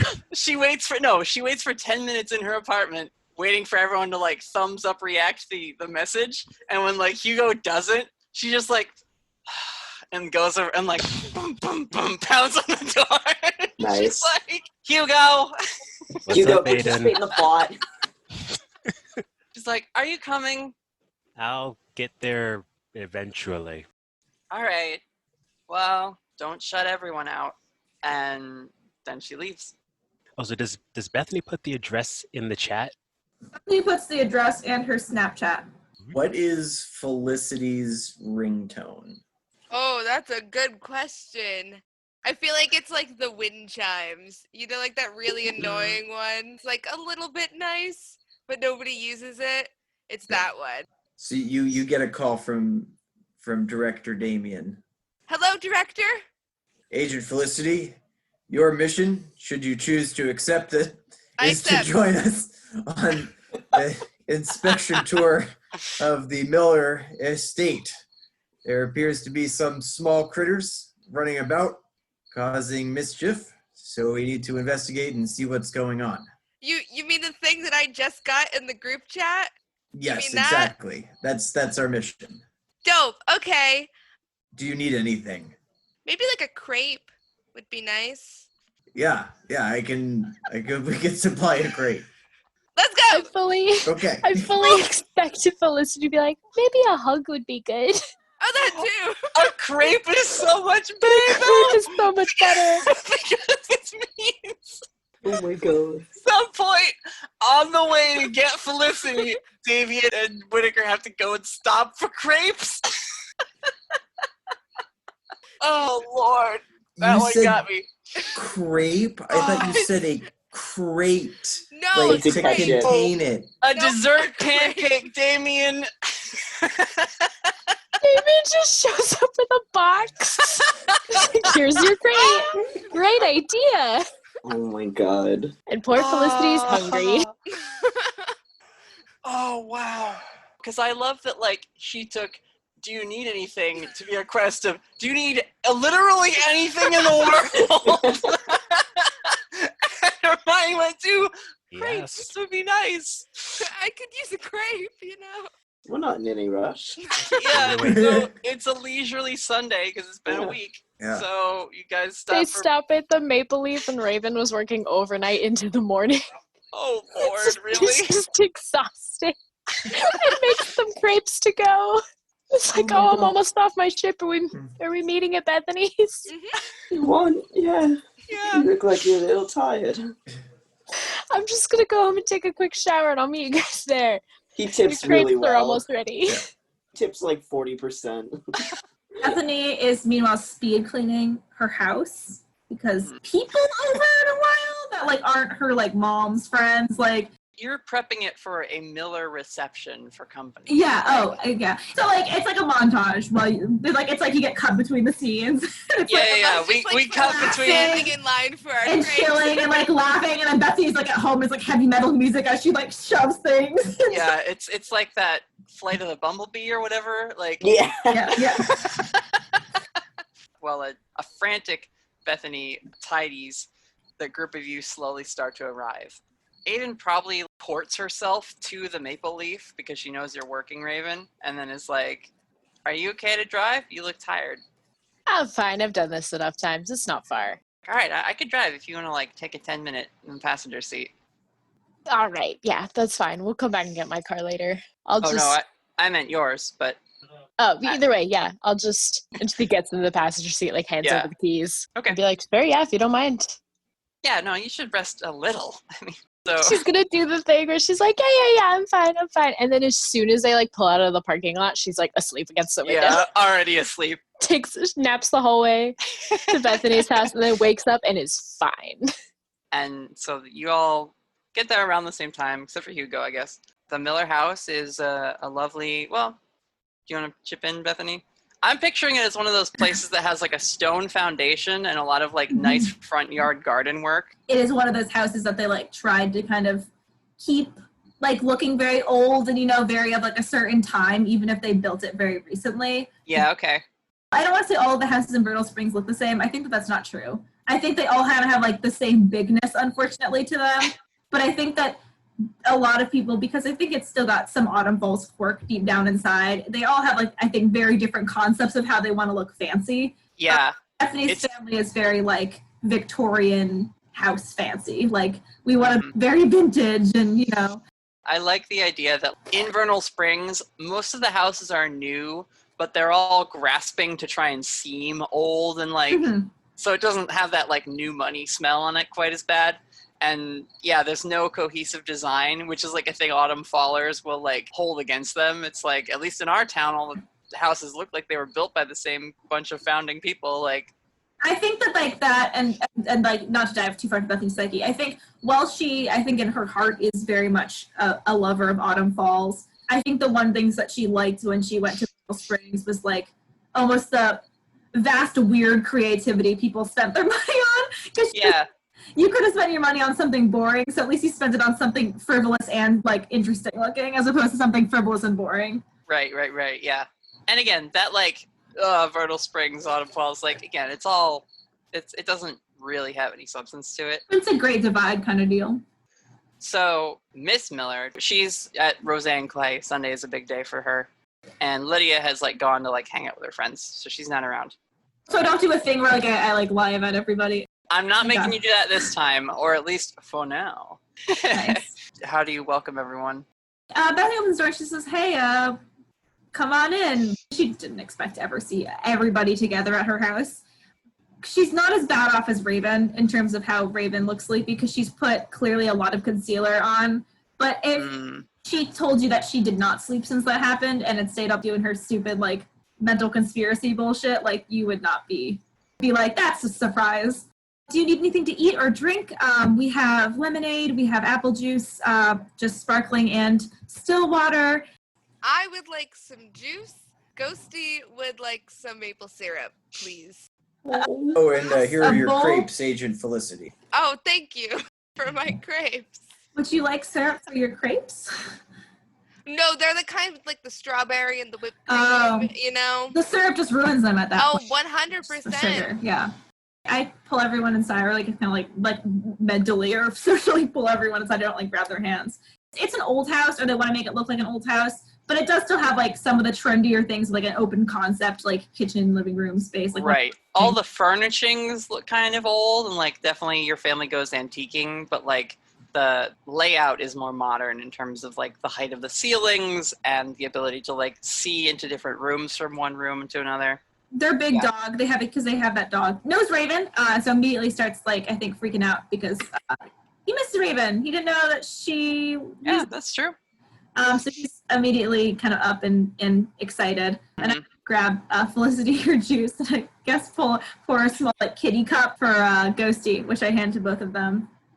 Whittaker's very taken with the dog. And so is Aidan. There's like a trio of us, like just sort of squatted around this dog. Like that's good because Raven is like me and is very awkward with dogs sometimes. So she's just like, "Oh, hello," and like pats it, but doesn't know what to do. And dogs are freaking out, excited. So she's super happy to let everyone else. I like this moment between Agent Whittaker and Aidan where like it's probably the first time they've had like a thing they've connected on, right? Where she's like scratching his belly and just like, he's such a good dog. And like Whittaker is also like, he's such a good boy. Yeah. And she like just gives you like a huge smile. Like she's happy that you're happy in this moment. Oh, that's cute. I think they did connect very briefly when they were buying suits together, but that was more of like a cool. That was we're getting past the small talk thing. Like, yeah. But no, this is real. Genuine emotion. I need to know, are the Millers the type of family where their stairway has pictures of the kids in chronological order going up or down? As they get older. Yeah, good. They definitely are. At first, you're like, why do they have 5 pictures of the same kid? Yeah.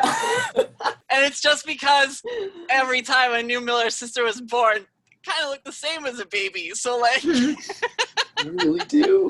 Yeah, I think there's pictures when they're all like in middle school, where you start to be like, look at those wild personalities. That's when they clearly start separating out. They have a lot of Halloween photos, but I do like the concept of Bethany, as she's getting older, they started from very cute costumes to slightly less cute costumes of Bethany, I don't know where you're going with this. Are the Millers big into Halloween? Is that one of the things they always take family photos of? Yes, and I think Bethany especially. When Whittaker is all up on the dog, there's this rare moment of Damien being the one who's focused on the mission and Whittaker being the one who's easily distracted. So Damien calls him out on it. It's like, well, when you're done with that, Whittaker, we need to focus on the mission. We need to investigate this house. Whittaker gives him a look like, what the fuck just happened? Whittaker doesn't even look at Damien. He just looks up and stares into the middle distance. Yeah, no, exactly. And that's when Aidan puts her hand on his hand, and it's just he's a cute dog. He is. He's the cutest dog I've ever seen. Yeah. To add, the second she hands Felicity and Ghosty the maple syrup and the juice, I think almost subconsciously Bethany has grabbed a second cup of maple syrup and juice, and she just, without noticing, just hands them over to Damien automatically. I feel so much better. Thank you. Miss Miller, Raven? Formalities aside, do you have any samples of that dust left? I can send it up to the labs to get it analyzed, see if it's the same sort of pixies we had to deal with. Yeah, I have a bottle upstairs, and the creature was downstairs. Where did you want to start? Raven's gonna ask if she can have some coffee, and then do the thing where she's like, is everything still in the same place? Yeah? And then she'll just go into the cabinet and she's just gonna make some coffee while everyone else starts the investigation. I want there to be a mug that has a little blackbird on it that Bethany's mom for Raven, because Raven would come over and ask for tea or coffee all the time. So Bethany's mom started just giving her a mug so she wouldn't feel awkward about taking one of their mugs. Yeah. Oh, that's cute. Raven just instinctually creeps through the cabinet to find that mug. Sees it is still there, uses it. So you guys are gonna split up to look for clues? Whoever is gonna go in a group, someone pick and roll investigate mystery. Director Damien! Agent Felicity, we're gonna, while everyone goes to the basement, we're going to investigate the outdoors. Okay. Whittaker's going to go upstairs to get the bottle that Bethany mentioned and also just to look around. All right. And Aidan will go look in the basement. Raven, where are you going? Once Raven gets her coffee, she's going to follow Aidan. Hugo's going to sigh, and it cuts to him looking at his closet and his bike wheel, grabs it off the rack, and then cuts away. Very good. A good boy. I'm going to let Aidan investigate this mystery. Aidan has no sharp, so she got a 4. Oh, I was going to offer to help out, but I could only get you a +1 at the best. So when she goes downstairs with you, Raven, and you guys start looking around, she asks Bethany first. She's like, how much can we shift around down here when we're looking? Bethany, I think for a moment, actually, she looks really uncomfortable. It's kind of all junk. Don't worry about it. If you want to describe it, that's fine. Aiden's going to look around it with Raven and see if they can find signs of what's going on. Their basement is one of those, it's half storage space, half little hangout spot. There is a board almost of blue ribbons and pictures and stuff. Jamie's got these math competition and debate competition. You got 1 million blue ribbons. Bethany has almost the same subjects as Jamie, notably less. Whereas all the other sisters kind of have there are little things of one of them still does mathletes, but also does a lot of kind of researchy shit. And they all seem to have different interests, except for I think Bethany and like Jamie, where there's like very similar like competitions and participations, but it seems like Jamie's stuck with it and has like a million ribbons, and Bethany has like a fine amount, but she is not like the overachiever clearly that her older sister is. As Aidan is moving around, because she rolled so poorly on her investigative move thing, on a fail, she reveals something to the monsters. It's kind of fun. I think at one point, because you said the Millers are super into Halloween, right? She's moving around, she's doing the thing. She opens a closet that probably, maybe not you, Bethany, but another Miller sister, or even, Elaine, had like stuffed a bunch of Halloween things into and not packed it really well. So when she opens this thing, it's like one of those like things like pops out. And of course it's Aidan, so she's just like, whoa, bam, and like punches through it, flash of her wings and everything, and it's just like, she's stuck there with this thing totally ruined, her fist through it like glowing gold, and then awkwardly like immediately stops glowing and kind of like looks back at Raven real sheepishly like, oh no. Raven's just gonna gasp, see if Bethany noticed, and then rush up and try and like shove it back in the closet. Just be like, shh, it's fine, shh. I can buy them a new one. It's fine. We're just shoving it back in the closet. So they're just making a bunch of noise, being very obvious downstairs. Upstairs crew, where are you at? It's like one of those things where I'm like, oh, I'll grab it. Bethany starts walking to her room, but like Whittaker is free to follow. Yeah, he'll follow. I mean, he's being polite about it, like if it looks like... Yeah.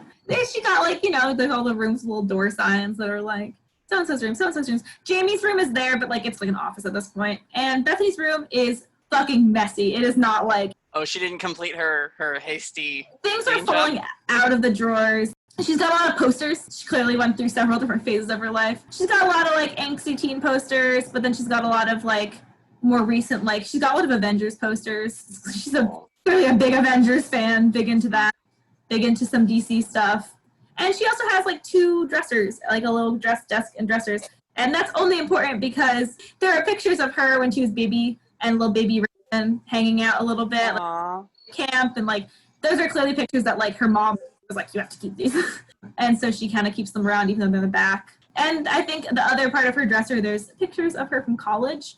And in a lot of the pictures, especially in like the formals, she is there and she is standing with a guy. And he is taller. He has kind of like this dark mess of wavy hair, very tan skin. He's very like, he's a pretty handsome dude. She has her arm around him and they just look like incredibly happy together.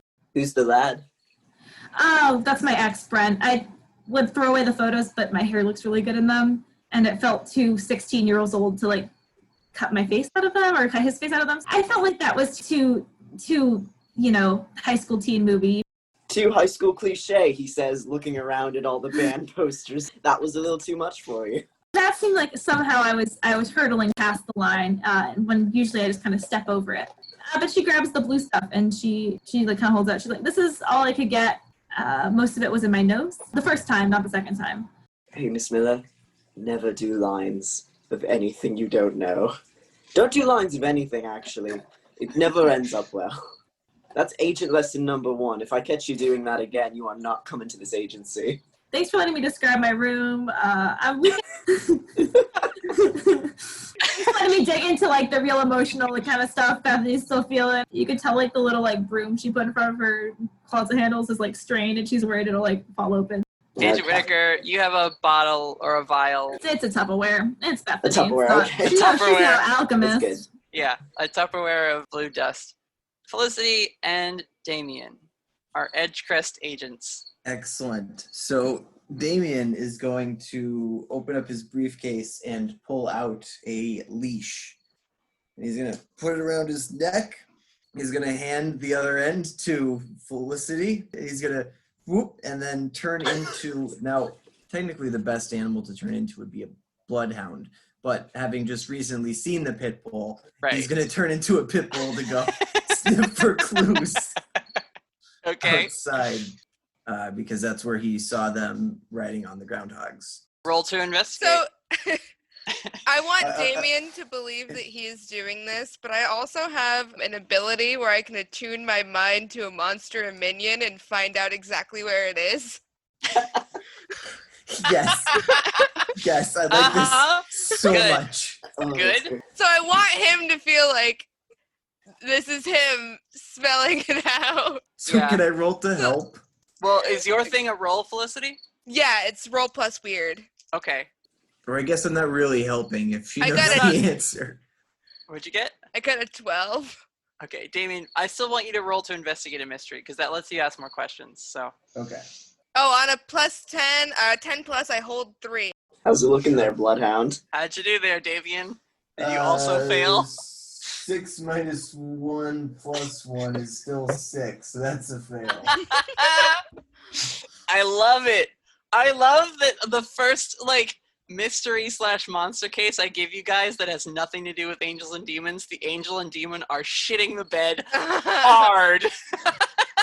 So good. Felicity, ask your questions. Okay, number 1, where is the creatures right now? You are sort of letting Damien just pull you along and you're taking small steps behind him because he's going kind of slow, and you do your vision thing because you're like, I wonder if magic could and you get a vision and you see the yard itself. For a moment you can kind of see through the manicured lawn and you see a network of tunnels that go underneath the lawn and then spiderweb and spread out towards the forest and the other neighborhood gardens and things like that. And you can see down there with this vision little people, tiny persons, gnomish little things with pointy ears and little rosy noses riding around on badgers. There's one riding a skunk. There's one on a mole, digging critters. What's your other question? So I get 2 more. My second one is, what is it planning to do right now? You see a group of them meeting in a big burrow that's a little deeper than the rest of the tunnels. And one of them seems to be giving a speech and talking, and the others are all kind of murmuring and nodding their heads, and some of them that have beards are stroking them and being like, oh, yeah. So they're having some sort of meeting, and the one talking is pounding his fist on a podium. They're clearly organizing is what I'm going to say for the answer to that one. Okay. Third one, how can I attract their attention? Okay, so that's the easy part because Damien's going to do it for you. Perfect! Damien, as you are sniffing, you do get a scent of something. You're not a dog, so you don't actually know how to track things through smell. So you're just what's that smell? Sniff. And you nuzzle your nose into the ground a little too hard, and your head goes straight through one of these tunnels or whatever. And you see right nose to nose with you is a badger, and on the back of the badger is one of these little gnome people, and he's like, "Wah!" And you're kind of and and gloop yourself into your goo form, and then kind of stand up as human Damien and reveal yourself. Felicity, you see the little hole there with this badger head and the little guy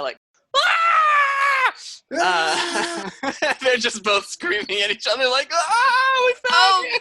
Oh my god, Damien, you found them! Now for the next step, which is friendship. The little badger guy looks over at you, Felicity, sees that you see him, and is and nudges the sides of his badger, and the badger quickly crawls out of the hole, scurries a couple feet, and then digs its way down into the tunnels. No, we want to be your friend! Come back! Meanwhile, Raven, you and Aidan are down in the thing trying to close that closet with all the Halloween decorations, and it's each time you try and close the door, you hear that it's it's not going well. You can't close it because it was so tightly packed. And she's just I'm just gonna go tell Bethany what happened. And when she turns around, she suddenly stops. And when you turn around, she's frozen there. Her glow is back again. And you see on the mantle a little hooded figure who has a little bow and arrow drawn and pointed at you. Another one next to him. This one is in a little green cloak that has a button made of an acorn. Just little sprites. And the one with the bow says, "You can't kick us out of here, Angel." And Aidan is just I'm not here to kick you out. Raven? Raven's gonna stop trying to shove the closet closed and take a step closer to Aidan. Raven's gonna kind of put her hands up a little bit as a I am not threatening to you type of thing. Look at Aidan and look at the little creatures and just be whoa. Hello. And the little one in the blue cloak says, "No fair calling in extra help, human," referring to Aidan. Hey, we're not trying to get rid of you. We just wanted to see who you are and get to know you a little better. See if you need anything, how many there are of you. That's all. The green hooded figure, when you're talking more, Raven, they pull their head back and they say, "Birdie? What? It's her! Yeah, Saoirse, it's her!" And they like start shaking the blue hooded one. And she's kind of like, "Stop it. You're going to make me let go. All right, stop it. And like they put their arrow back in their quiver and shoulder their bow. And she peers at you. And she's like, "Are you a miller?" Nope. Quickly turns her head back at the other one. And they're like, "She's a friend of the millers. She was here all the time, a long time ago when I was little." And the blue one is kind of like, "Are you a miller?" And like says that to Aidan. And it's like, "No. I'm a recent friend of the millers." And the blue one is like, "I'm not going to speak to anyone who isn't a miller." And kind of puts their hood back on in like a huff. I've known the Millers for a long time. And the blue one kind of just turns around and like folds her arms like, "I'm not dealing with you." And the green one is like, "Birdie, could you get Bethany? Maybe then we can explain what's going on." Yeah, I'll go find her. And as you're like going up the stairs, she's like, "I'm glad you can see us again." Yeah, me too.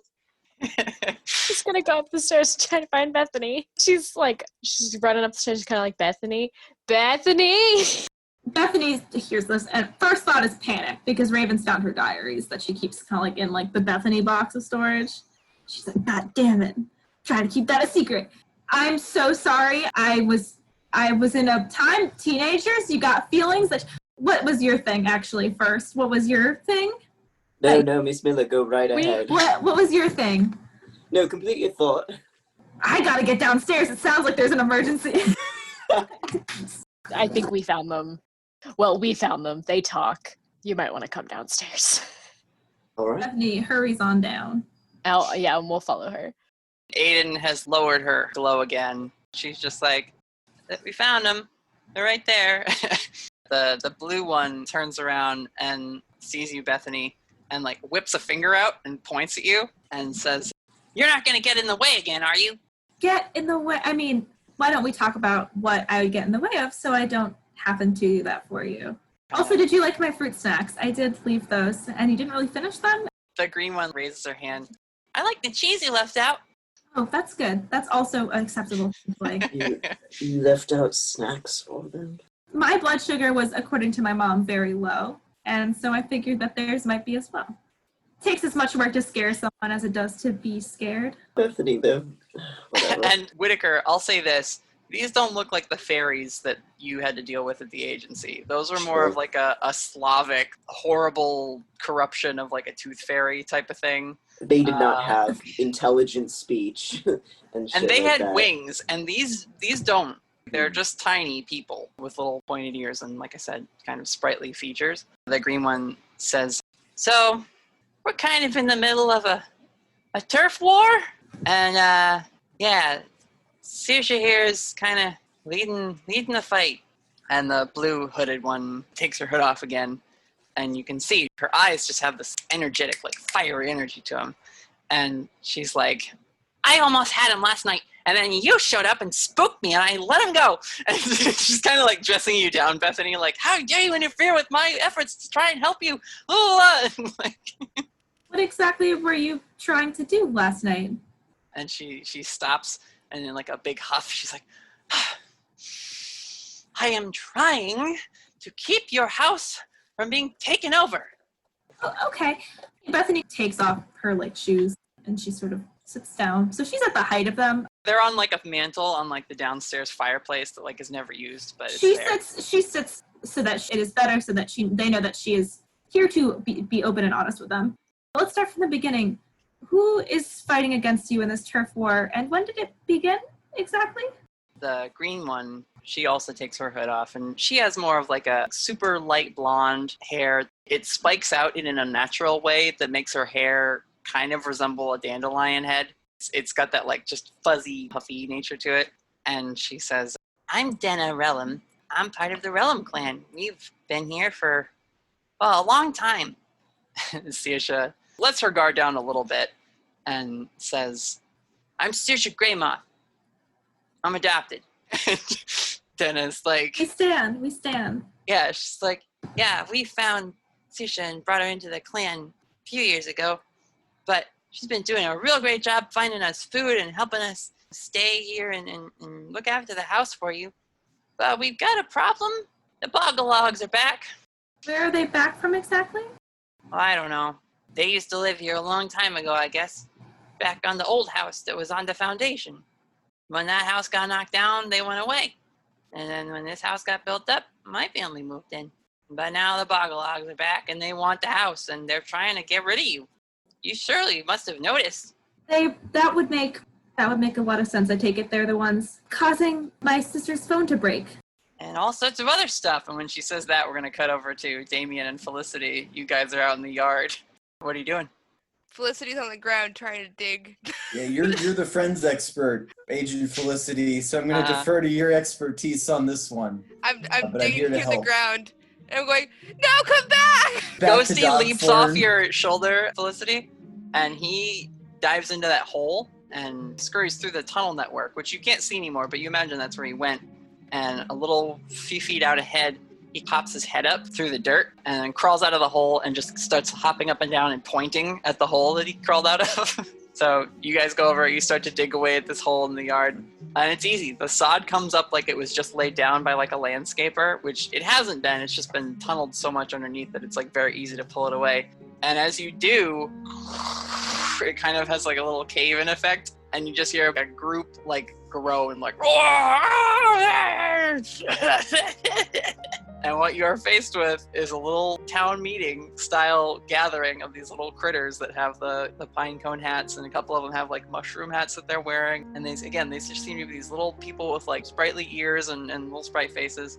And they're all sort of sitting there as you interrupt their meeting. And this older one with like a big fluffy mustache, so much so that you can't really see his mouth when he talks, you just see the mustache kind of moving, says, you didn't see nothing?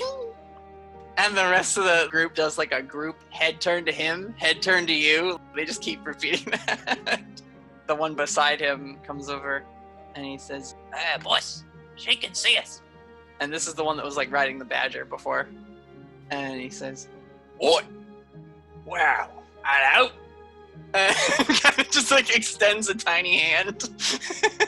All right, he shakes your finger. Yes. Nice to meet you. Are you a miller?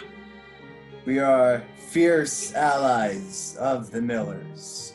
We love them. And he says, right. And snaps his fingers, and they all just, and they pull out little shovels and pickaxes and like little things, and they start charging out of the hole at you guys. Millers, we change our mind. And some of them like hop on to like badgers and like and the badger like starts to come at you, and so now you have like all these little burrowing critters that are like chasing you down, basically out of the yard and into the house, unless you want to stay and fight them. But no, I would like to run away, please. Okay. Damien will follow suit as a suited man, but with the leash still on. So you guys run in, you basically climb the deck, you're being pelted with like rocks and clods of dirt and things. None of it's really hurting you at all, but it's just like, there's a lot of it. And so you're filthy by the time you like get in the door, like close the door. And you just see them all like on their different little critter mounts, and the guy with the mustache, who has like a red floppy hat that he wears, he just like holds a flag up that has a log on it. A little crude drawing of a log, and kind of like waves it back and forth, and you see all of them like and they're like celebrating because they like drove you away. We'll cut back down to downstairs. Denna, who's the green cloaked little sprite, says, yeah, the Bogalogs, they're not nice. You think? Oh wait, I'm not down there. You're not there yet, but Bye. they're trying to get you to leave. And we don't want you to leave. Why would they want us to leave? They think it's their house. Oh, are they the same species as you? I want to kind of get like size up what's happening here, because if they're like giants, my thought is maybe instead of being eaten, I would do better to just move out with my family. I pick and choose my battles, and giants is kind of where, along with spiders, that's where the Millers kind of tap out there, where no spiders and no giants kind of thing. If there's giant people, you leave. Aidan comes up beside you, looks at Saoirse and Denna, and says, Are you all small folk? And Saoirse nods militarily. Yep. They're another clan. They used to live in the forest because they left this house. Now they're trying to come back like they own it. They don't own it. This is the Miller's house. We gotta defend it. She says to you, Bethany, without interference. She's a little sasspot, so. That's so cool of you. I really appreciate how much effort you are putting into keeping this house intact in the way that you want it to. It shows a lot of dedication, and it shows a lot of drive towards a goal, especially putting me to sleep in order to manage and continue your goals. All right, listen. I didn't know you knew about angels and stuff. You brought an angel in here. What am I supposed to think? You're trying to exercise us or something. To be completely fair, I also would have preferred that I didn't know about angels. Aidan looks at you with a raised eyebrow. Okay, I'm standing right here. I'm fine knowing you because you are much more than just the species that you are. But the fact that I know that you exist as a supernatural being is something that sometimes I wish I just never got into, so I could continue sadly working my life at Starbucks until I eventually got a research position and eventually got a job that I'd be unhappy in. Anyway. Denna nods like, sounds nice. Yeah. It's kind of the suburban lifestyle I was always thinking of having. But now I'm in this whole monster hunting thing that might actually be a passion, and I hate thinking about that. Anyway. Speaking of monster hunting that might be a passion, might not. Hugo, have you arrived yet? Where are you at? Has it been about an hour? It probably has been an hour since, like, Aidan knocked on your wall and was like, are you coming or not? Because then, like, she ported to the restaurant, and then they made crepes, and then they all left from there and drove over, and they've been looking around. So, yeah. Okay, he's probably there by now. I think you arrive. The front door is locked. Do you go around back? He goes to the front door and just knocks on it. Actually, is there a doorbell? Yeah, there is. He totally presses the doorbell. The Millers have one of those long doorbells, too. Yeah, I was like, no, do, do, do, do, do. Yep. It's pretty bad. As it goes, you see Denna puts her hood up and, like, goes and hides behind, like, one of the little trophies on the mantelpiece or whatever. No. That's probably a delivery person, or maybe Hugo. He's friends. He's very cool. They cautiously, like, come out. Denna, like, looks over at you, Raven. I hate that thing. She's, like, kind of shaking. Like, the sound is almost, like, making her shake. Raven leans in and, like, fake whispers, like, yeah, me too. I always thought it was really tacky. Whittaker leans in. So, is it, like, just the sound bothers you, or is it, like, do bells actually ward you off? Saoirse gives you a look, and it's just like... Curious. It's loud noises. We don't like loud noises. That's fair enough. I answer Felicity, the door. Damien, you guys see Bethany coming up from the basement. You've just escaped a brush with the Bogalog tribe of small folk. Felicity, grab the others. I gotta make a flag. And you see him constructing a Miller flag. And he's got a Sharpie, and he's just writing Miller on it to start to wave in front of the... Okay. I imagine like a sliding glass door is the back door. Yeah, that's what it is. It's like a sliding glass door to the back porch. Bethany walks up. Do I see them? You see Damien furiously constructing a flag, and Felicity looking covered in dirt and a little, like, rattled. There are tiny men on tiny animals, and they're throwing dirt at us, and they have tiny shovels, and they're trying to attack us. Okay. So some tiny men tried to garden you. Okay, take a second. Damien, what the fuck are you doing? Well, they asked us if we were Millers, and I said that we were staunch allies, and they attacked us, and they clearly have a flag, so I'm making a Miller flag. Situations in which I feel like I am being one of the most competent people are situations with this group that genuinely frighten me. You know what? You're right. You hired the Edgecrest agency. I should be following your instructions. Write down everything. Shoves the I give back his briefcase. I'm just gonna look. Just don't incite more war than there already is. There's a war, by the way. And I kind of like hurry to the door. I open the door and I'm like, oh, thank God. Hi, Hugo. Bethany is over it. How are you? Are you having a good Sunday? Are you good? Hugo, I don't think that I should be the one in charge of these situations. Her hair is like starting to frizz. Her makeup is smeared. Thank you for being everything that you are. She kind of like reaches out to take his hand to like kind of like take him inside. There's a war going on in my house with one side is what's called small folk, which are exactly what they sound like, which is nice. And then the second might be small folk, but they also might be giants because with everything that's been going on in the Miller households, it's probably fucking giants or spiders or giant spiders. Just come in, Hugo. I appreciate your stability, at least the stability that you seem to present, despite the fact that it is possible that you were also not doing so well inward and you were just better at projecting a sense of stability about these situations. You know, I appreciate that about you. So he looks right at her. That is a cold read. And he walks inside. Oh, that's so good. Close the door behind him. Here's what happens. Because, Felicity, you yelled, "There are men in the backyard throwing dirt at us," right? That was something you exclaimed. Yes. When Saoirse hears that, she looks at you, Whittaker, and does a quick like up and down, sizes you up, and like you were asking about like what hurts you guys, and she's like, "Are you a soldier?" Yeah.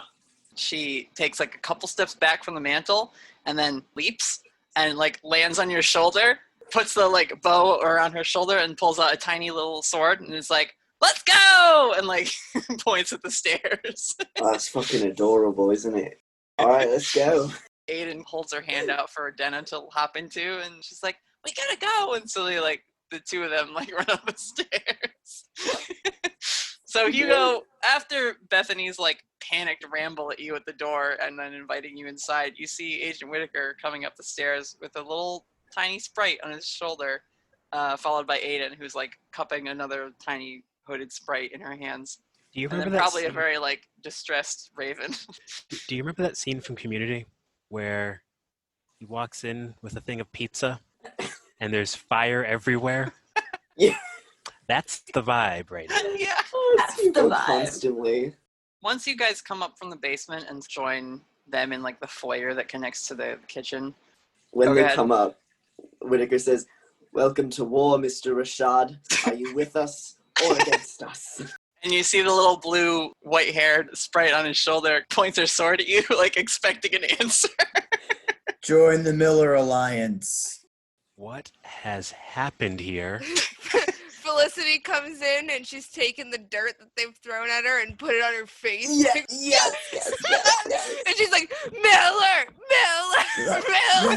Oh my god. Aidan lets Denna hop off her hand onto like another set of drawers so she can kind of navigate the house the way she's used to, and comes over to Hugo and like, you're a little taller than her, so she looks up at you and she's like, "You could have come this morning. Ready to catch up?" I think it's a good thing I didn't, honestly. What? There's a turf war? Turf war! And there are sprites and critters? Critters is said with a question mark. Okay. Okay. Saoirse has hopped off your shoulder, Whittaker, or rather like slid down your sleeve or something like that and hopped onto the kitchen counter. And she runs over, and like the way they move is odd. She has a little staff, or her bow actually rather, that she's using to like hook onto things and then like pick herself up and like leap and swing and do little like jumping acrobatic things. She'll run over to the bottom of a set of cupboards and crack the cupboard open a little bit and then hop inside the cupboard, then scurry up and climb like a bottle of disinfectant, leap from there onto the paper towel roll, and then from there like balance on the cupboard as it kind of swings open slightly, run over, do a pull-up on the countertop, actually get onto the counter as the cupboard then swings back closed again, It's like done in a way that like if you blinked you'd miss her, and that's how sprites work. They move around when you're not paying attention. And, I loved The Borrowers. That was my favorite movie. Yeah. And so Whittaker says aloud. yeah, eventually Denna and Saoirse are now peering outside the kitchen window, which has some like succulents and things just sort of around it. And they see the like little group of other small folk that have now like left the deck and have gone back and are leaving and burrowing down into the ground through their tunnels. As they're leaving, you see the badgers are not hiding their tracks, but like as they go, they also kick back some of the dirt and sod so that it just looks like a regular gopher hole, or that like something has gone through and like ruined the rose bush. So it's like not leaving a super, super obvious trail of devastation behind them. Saoirse just kind of grits her teeth and looks out. She's like, those bogalogs, always coming in here, ruining the yard. Who do they think they are? Just like muttering to herself. And Denna turns back to all of you. She says, the longer you guys stay here and don't respond to their annoying nuisance magic, they're going to get more desperate. Can we just Home Alone them? You know, like on Home Alone where they set a bunch of weird traps and it's like super kooky and fun. We could just do that. Do they just hate loud noises? Is that their only thing? What else do you guys hate? Yeah, what else are you not about? Denna goes to like start talking and Saoirse dead arms her. Don't tell them everything, idiot! Like, and Denna's just like, ow! Oh, all right. We shouldn't tell you everything. Not here anyway. And Aidan says, you said we, is it just the two of you? And Denna says, well, no, it's my whole family. We're the Relum clan. Saoirse nods as she's like thinking, and she says, oh, did you just put it together, Damien? Yes. Oh my. I'm figuring it out. Someone connect the dots for my... You'll see it when I type it later. Yeah, I had it spelled wrong in my notes, but now it's spelled correctly. And Saoirse says, we should talk to the matriarch. She'll know whether she wants to accept your help or not. This is our fight, and normally it would be against the rules for us to accept help from the Millers. Are we going to meet with the matriarch, or are you separately? Denna says, you definitely should meet with her. I guess you could bring your friends. Do you have any, like, of your culture that we should respect or anything that we should keep in mind? Especially if you've been helping out my house for so many years. Oh, well, you know, we try to give back and help the community of the Miller house. So, yeah. Well, if we're doing this, can you take me to the clock in the living room? Yeah, I hold out a hand. When she steps on your hand, she's almost like shy about it. She's like, oh my gosh, a Miller. So she like hops in your hand and then like points with her staff like, over there. And so you go to the clock, and it's like an old grandfather clock you guys have had for a while. It's been in your family for a long time. And she says, up at the top. So you kind of like just hold her up, and she climbs on the molding and gets to the very tippity top of it. And then she wraps on the like some of the molding that's at the top of this clock for a second, and then presses a tiny little wooden button. And you wouldn't notice it if you were looking at this thing. It's so like seamless with the wood grain. And when she does that, it begins to chime. And instead of chiming like a clock, it's like bong, bong. Like the mechanisms of the clock are kind of creaking and twisting. And when that happens, you hear more little skittering. And all around the Miller household, things like salt shakers are pushed to the side, and little people in cloaks kind of step out, and behind wall sockets they like and more people like hop out and step out, and even the cupboards, like some cupboards creak open and like little people drop down in a line. And above the fireplace, behind one of the pictures of your family, steps an older looking woman of the small folk, and she's got longer ears than the rest of them, and her hair is done up in a little bun. It's like brown hair with like a one white streak through it. She's joined by a taller in their scale gentleman, and he's got a goatee that's brown. He's like shaved head, but he's wearing a little straw hat that's like kind of tilted to the side. It's woven from like tiny pieces of grass and things. And when she steps out and all these people all these little small folk gather in a circle in front of the hearth. Denna waves. Hey, Mom. The woman has like a wooden staff, and you can see on the base of it is like the beginnings of like a popsicle brand logo, right? And then it's like carved up into this like nice ornate thing with like a bird at the top. And she says, Bethany of the Millers. All the little small folk say at the same time, Bethany of the Millers! And they all like take a knee, like, like, you know, like gonna do it too. Bethany of the Millers. Yep, so Damien and Felicity do it too. And so the woman says, I am Aerith Relum, matriarch of the Relum clan. We have been protectors of the Millers for as long as any of us can remember. Did you just get it, Maddie? I love it. The staggered realization. That's beautiful. And she says, we are engaged in a brutal conflict with invaders. Old residents of this place who abandoned their foundation when the house was taken away. We will not let them stand in our place. She says to you, Bethany, will you help us find a peace? Can I have a second to think? And Bethany slowly kind of bows her head in like apology, and she goes up to her room. No, I love this, but stop there, right? So Bethany just is like, I need to think, and like apology bows, and then like leaves the room. And we're gonna cut away to the forest, and we see badgers slowly digging their way out of tunnels, and a bunch of the other small folk of the Bogalog tribe gathering in this little glen where there's like mushroom seats that they come up and sit on, and other like little holes, like knots in the root of trees that they go and sit in. And meanwhile, the one with the red floppy hat and the mustache rides on his gopher, or like groundhog, and then gets up on a little stump. And the one with the white beard around his neck and the pine cone hat like stands at his side, and he says, Bogalogs!